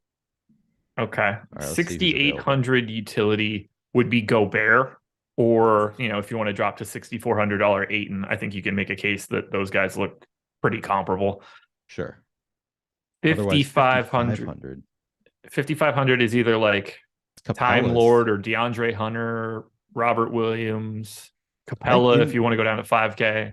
Yeah. In the stochastic projections, Capella is actually the highest of the 5,500. So I would probably go the Gobert route. If that is the question, I would go It was Gobert. It would be 6,800 and CP3. I would probably go CP3 and Gobert over Trae Young, Capella. That's tough. That's a good question. Would you go different? I think I'm going like Trae Young, Robert Williams, or Trae Young, DeAndre Hunter, or something. So spoiler alert. I have 75% Trae Young right now, so slightly high on Trae Young. I hate it, by the way. Hate it. I hate this matchup. I hate the fact that Murray's gone. That's why I'm getting him. But at the same time, Boston's just going to throw 100 different dudes at him, and it's just I don't think it's going to go well. Yeah, that is a lot of Trae Young. It is. I don't. It's really disconcerting. Like I know why it's happening. And I'm not going to make any changes because like it gives me the willies, but it is really an unappealing feeling to have a ton of him just strolling into Boston, getting ready to see Marcus Smart, Derek White, Jaylen Brown, Jason Tatum. Like every matchup he gets is not good for him. Yeah, that's a really tough spot for Trae Young. Yeah, helps a little bit having no DeJounte Murray there, but man, that is aggressive. Man, I should probably get some lineups in at some point in the next 27 minutes. We do have one more question. Super chat from James Magruder asked top plays at each position for DraftKings cash. All right, I think this should be an easier question for us. Yeah, that should be a relatively simple one. So let's start with point guard. Would it be Trae Young for you, or are you just going to Nickeil Alexander-Walker? It's got to be Walker. Yeah, Walker's the only guy that I have more than Trae Young. So yeah. So it would be, I think, for both of us, Nickeil Alexander-Walker, number one in point guard. At shooting guard, it's still Nickeil Alexander-Walker probably, but Bogdanovic. How do you feel about Bogdan as it's probably as your top cash play at shooting guard? Yeah, those two guys just kind of have to be involved. Jaylen Brown, small forward? Probably, yeah. Unless, depending on how much week. salary you have left over, it could be Tatum. That could be the pay up option. Sure. Yeah, that's a good point. Yeah, it does depend on like the rest of how much salary you have there. We're gonna get one pay up option. I assume it's not Jokic, just because he's too expensive and we don't have and just value. Center only in comparison. I think it'll fit the lineup construction a little bit more. Yeah. And if that's the case, if we're going low-ish on Bogdanovic, low-ish on Nickeil Alexander-Walker, getting to Tatum at this small power forward spot feels like the more likely scenario. Yep. Power forward. Cat at 7,800. Is that your I think that's where I'd go, assuming he fits. I mean, from a cash perspective, yeah, that's the guy that's going in there. So much more ownership than any other power forwards. I will say he's my biggest fade on today's slate. Another thing that I'm not like super stoked about, but hopefully he continues to not be good. I disagree with that. I hope that he smashes on this slate. And just for the record, I'm sorted by ownership here. So this is like when I'm trying to find cash game plays, I'm just sorted by ownership. Like who do I feel the best about among these guys who are getting massive ownership? Center, again, it would be Cat. Man, center is tough. So it's like Cat or like Capella. You don't feel that comfortable, but he's 5,000. I guess if we play Cat at power forward, I'd probably throw Capella in there. Yeah, I think it ends up being Capella here, and this is why you see it end up being Jason Tatum then as the other pay up option, because there's no realistic way to get to Nikola Jokic in a cash game. Yeah, exactly. M the Great asks, how do you guys feel about Saddiq Bey tonight? All right, I have to look at the ownership here. Tough guy to peg. That's a phrasing. Pause, whatever you want to say there. 4,200. The fact that he's 30% owned scares me a little bit. I just don't know what they're going to do with the minutes. He's been all over the map, as low as 15 in a game, got up to 27, played 33 in that first play-in game at the expense of Hunter, at the expense of Collins. He's been pretty aggressively backing up John Collins, as weird as that sounds, or at least subbing in and out for him. I don't know what that relationship looks like now with Murray gone. I don't know how much they're willing to just have those guys. Like there should be no reason that they're not playing alongside of each other. Like it's not like it's not like playing Jalen Duren and James Wiseman alongside of each other like the Pistons. Like those guys can just be out there and occupy different spots of the court. I gave him 26 minutes. I'm under the field at that 30% number. Would I mind having more? No, not at all. I just find him a little scary. Like since he's been in Atlanta, he has not even sniffed the same sort of usage that you got used to when he was with Detroit. down in like the 15-ish% range. Yeah. If he's going to get 30% ownership, I'm okay with being mildly light, but there's obviously a ceiling there where this breaks some way and he plays 30 minutes. And did you say you have him in for 27 minutes? 26. 26. Okay. Yeah. We have him at Stochastic just under 27 minutes. So that seems like the safe kind of range if you're projecting him. And he looks at 22 projection, just over 22 fantasy points at 4,200. But as Josh said, the 30% ownership, clearly some volatility in the minutes for Saddiq Bey. So I think the ownership feels about right to me at 30%. Like it scares me a little bit, but it does look about right. Would you rather play John Collins or Saddiq Bey? Ooh, that's a good question. So Saddiq Bey is 4,200. John Collins is, where's John Collins' price? He's 4,500 power forward center. And we've got John Collins in at 27 minutes. Ooh, that's a really good question. We have John Collins at 23% ownership. Maybe I go to John Collins there just because of the slight ownership discount. It's a really close question though. Like I think they're similar plays, right? Like there's a lot of minutes volatility there. There's a lot of fantasy production volatility. John Collins has not yet done it in this series. So I think it's more likely that we see John Collins come under this 23% than it is that we see Saddiq Bey come in under this 30%. Do you agree with that? Yeah, that seems more likely. Because while Collins has the MPE, doubtful that you're going out of your way to lock him in at center in the first game. Given the fact that you've got Capella, you've got Okongwu, you've got Robert Williams, you've got, in theory, Al Horford as well, just all from this first game. So I don't think the flexibility really helps Collins all that much. So for the most part, he's power forward only. I would lean Bey here, but just the balance of those two guys, I don't feel comfortable with either side of the answer. Yeah, I agree. It's a really, really tough question there.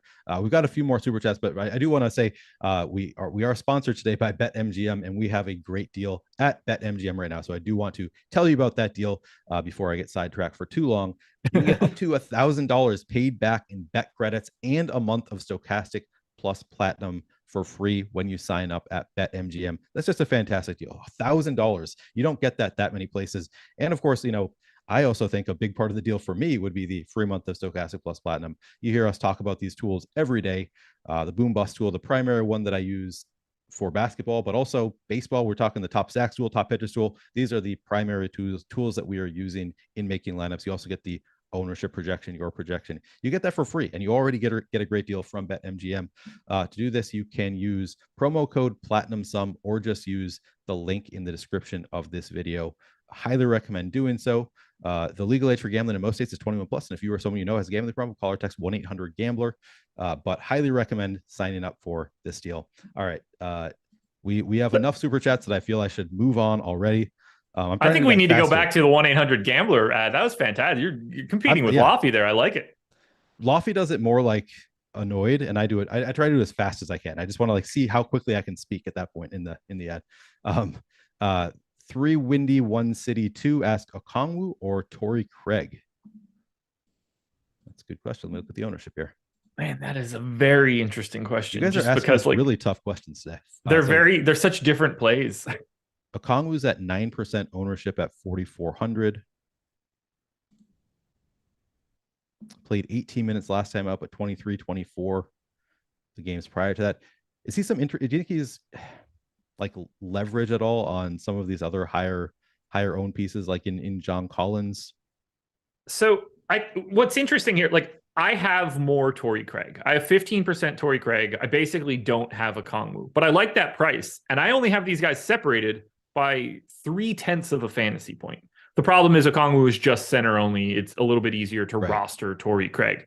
But the more interesting thing to me, the one thing that doesn't get factored in here is that by having Okongwu, it essentially means that you don't have the 35% owned Clint Capella, where there's no relationship for Torrey Craig that you're really trying to avoid. So you're getting, by having Okongwu, there's additional leverage that you're going to receive.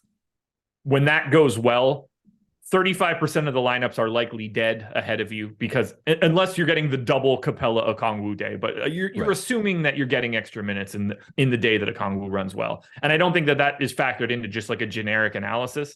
I like the idea of going to Okongwu if you're running a relatively chalky lineup already and don't have Capella.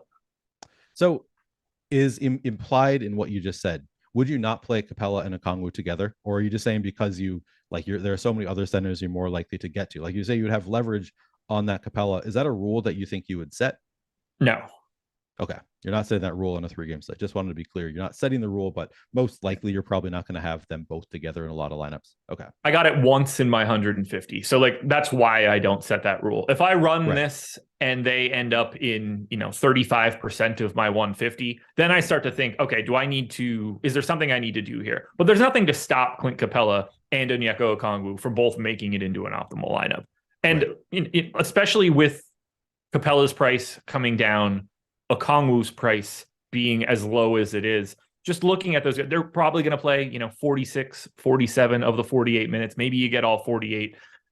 That's certainly possible. But just thinking about the size of this slate and what you need, we're talking like, 55 fantasy points or something like that in the aggregate for you to feel pretty good about it. 1.14 fantasy points per minute is what we'd sort of be projecting there. That's sort of like an average day out of both of them. It doesn't, you get a couple outlier stock performances, and it becomes pretty easy to see a scenario where they're both there. And it doesn't take Okongwu having to play like 26 minutes to make something like that happen.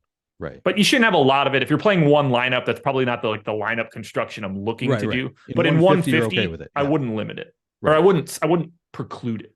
Right. I'm more likely to set like hard rules like that if I'm playing fewer lineups. When you're doing 150, you open yourself up a little bit more to more of those scenarios. But yeah, probably not the first place I'm going to both of them. I think ultimately I go to Torrey Craig at 6% ownership rather than Okongwu, where he's power forward eligible as opposed to center eligible. But it's a very interesting question at the very least. I'd be more likely to set a rule in that scenario of like max 2 of Collins, Capella, Okongwu, or something along those lines, or just to like add in a little bit of additional flexibility with the guys that are really only the possible options at center. Yep. Vic David, I think we already kind of answered this question. Vic David Figueroa asked Prince or Okogie for 4,000 on DK. Prince or Okogie on DK. That's going to be Okogie for me. I know that I have more. Yeah, I think I have more Okogie as well. I currently have, I'm getting 2 more Okogie, even though I do really like, Prince is 5% ownership, Okogie at 11.5. So the case to be made for Prince is there's a lot of volatility in the minutes. But I still think Okogie low enough owned that I'd probably go Okogie first.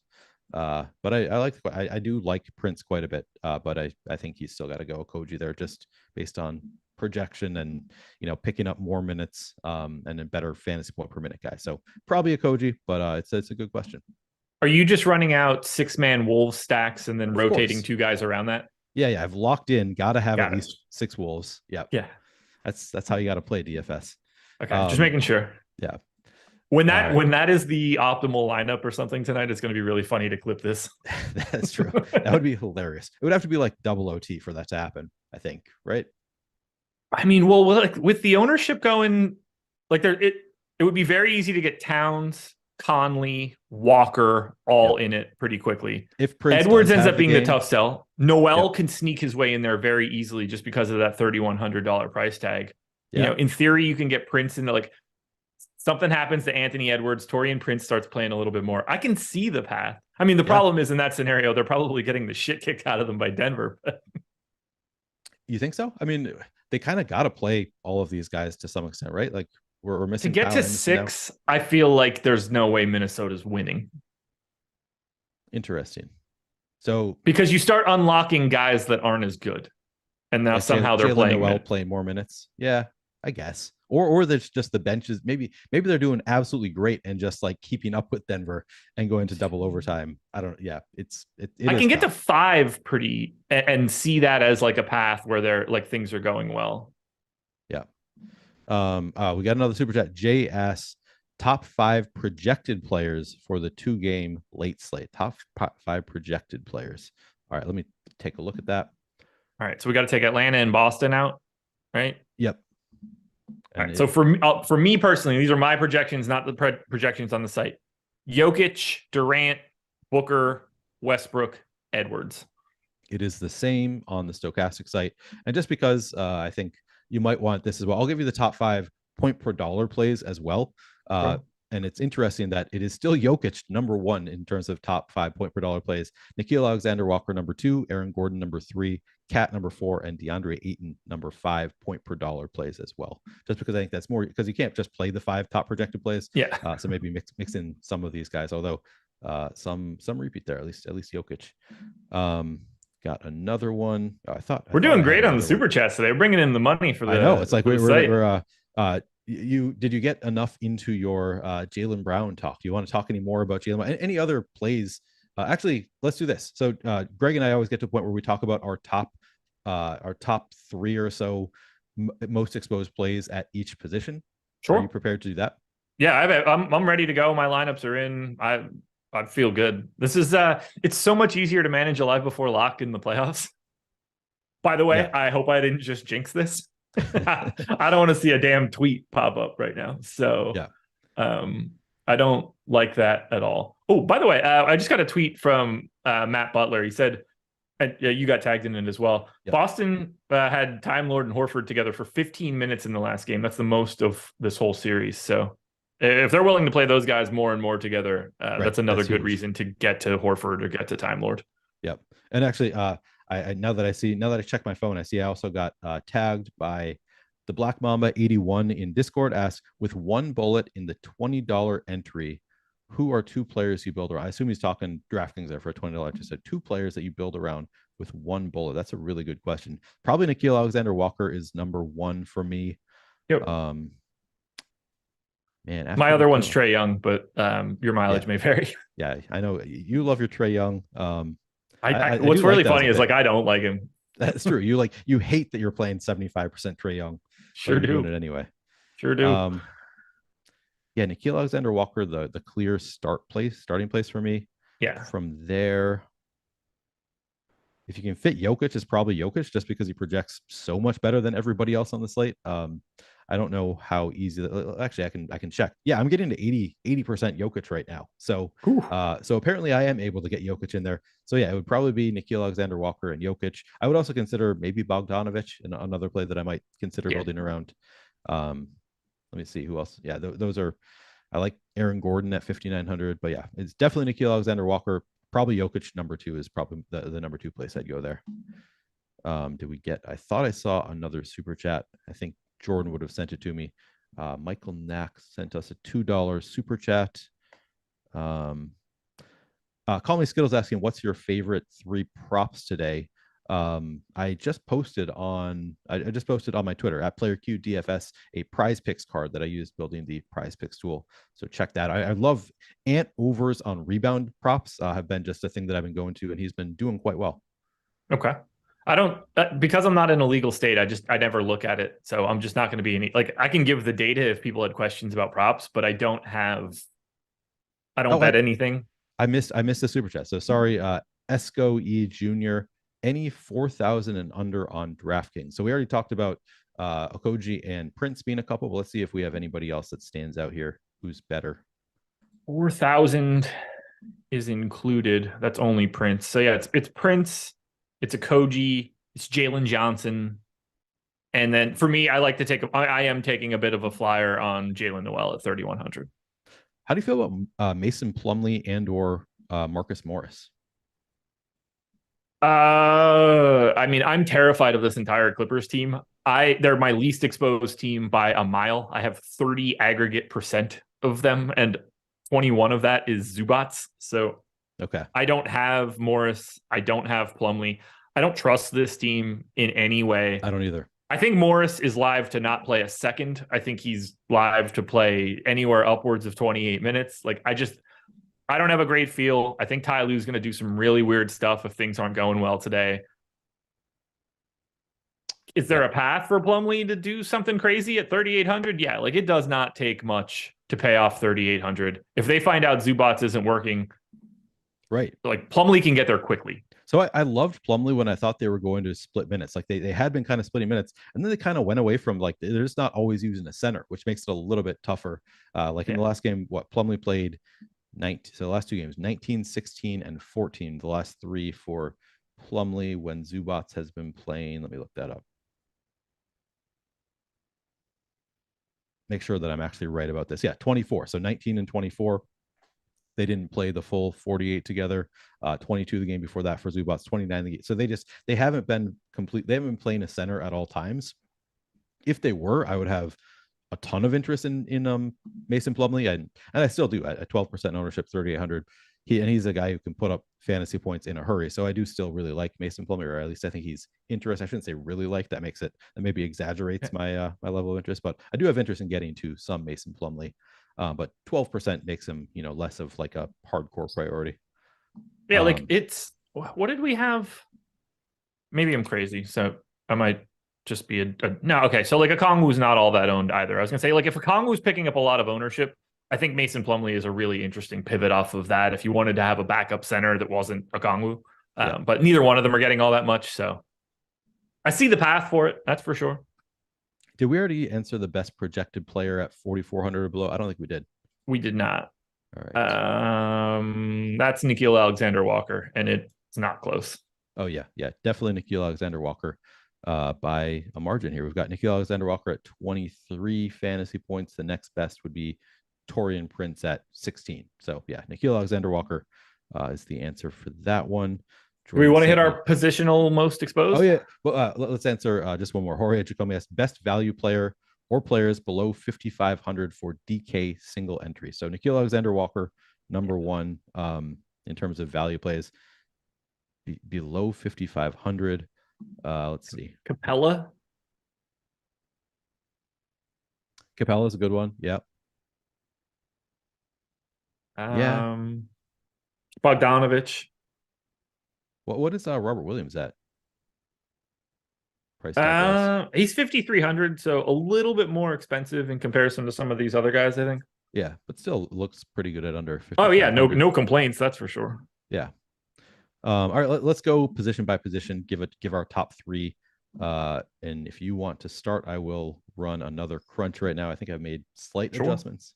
So at point guard, start. We'll start at point guard. So give me your top three at point guard. Top three is going to be Trae Young first, Nickeil Alexander-Walker second. They are the two highest exposed guys that I have on the slate for today. Third is currently Chris Paul. Actually, I'm 2xing Chris Paul. Didn't know that was happening. Don't like that it's happening either. So I can see that I have not done all that much. I have 0 Trae Young right now. So mine is I don't know if I need to turn up. I think I already have some. Well, one of us is winning tonight.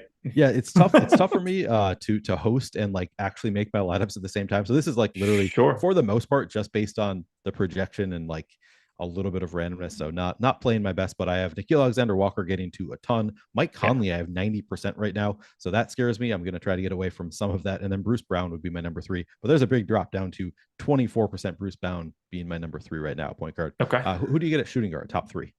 Shooting guard. Let's unselect all of this stuff so that I can select it again. I need to build out these positional tables. I just never look at it. Obviously, Nickeil Alexander-Walker once again.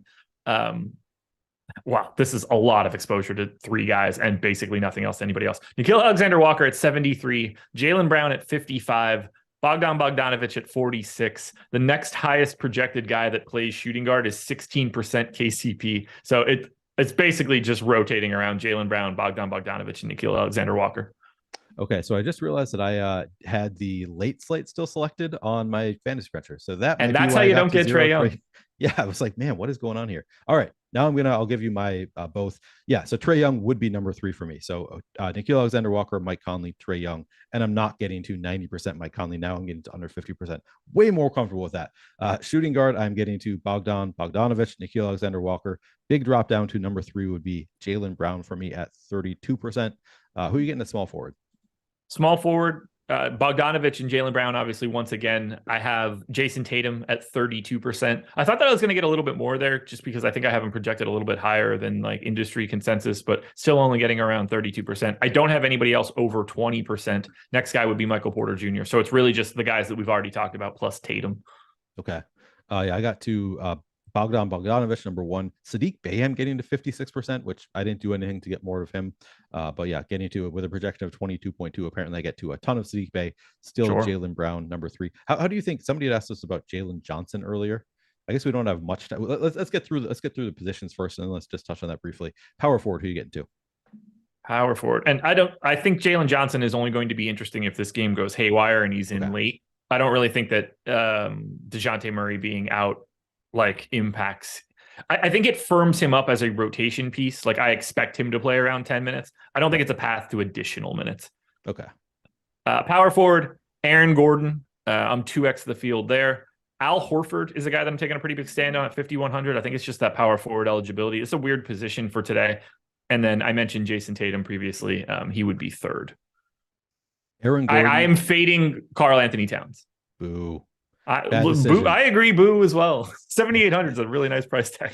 I'm getting to 51% Karl Anthony Towns currently, 56% Saddiq Bey, and then 68% Aaron Gordon. And then who are you getting at center? Bring on the Clint Capellas, I believe, but just to double check. It's always fun because like I don't actually know the answers to these questions until we start looking at it. I have three guys in the 40s in ownership for center, so that's kind of perfect. DeAndre Ayton, Al Horford, and Clint Capella. I've got Zubats and John Collins right at 20. I have one lineup with Nikola Jokic. Nice. I have a ton of, so I have Clint Capella 71% right now, 51% Jokic, 51% Cat at center. I am adjusting things right now because I currently have 0 Time Lord. There are a few other players that I'm like, yeah, I don't like that. I want to get to more. So I'm going to run another crunch, but that is where I'm at right now.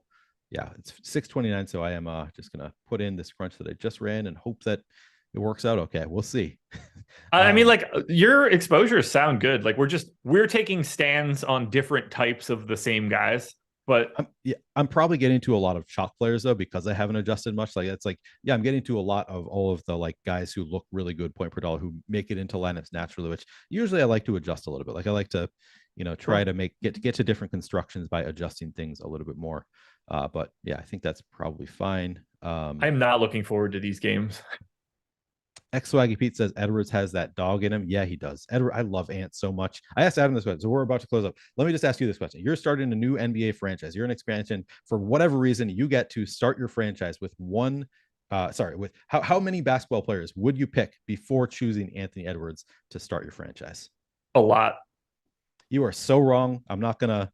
That's a bad answer. The answer is a lot, but like depending on what your term, like. I'm taking Nikola Jokic first. Starting your franchise? Okay. Yeah. Man. I'll come back to Embiid in a second. Clearly, I'm taking Luka. I'm taking Giannis. Taking Tatum. I'm taking Shea. I think that one's close. You're hurting. I think that's close. Maybe it's not as many as I thought. Wembanyama. I mean, we can include Wembanyama here. I think you have to. Put it this way: if Anthony Edwards were in the draft this year, I think it'd be a very interesting discussion. I think you would want to take the flyer on Wemby, but that is an interesting discussion. Devin Booker probably. I would take Anthony Edwards over Ja Morant. Love to hear it. De'Aaron Fox. I would. I mean, that's not even close. Adam took De'Aaron Fox over Ant. I was like, "What are you talking about?" Okay, no, this is not. When you said a lot, Fox is so dramatically overrated. It's insane. You said a lot. I was thinking it was going to be like 15, 20 players. Like this is like a reasonable. No. These are all for the most. I mean, he's a number 1 pick and he's like 22. Like, and he's incredible. It's reasonable. Yeah. Oh yeah. Like his 2-way ceiling is massive. But yeah, like. Fox is a crazy answer.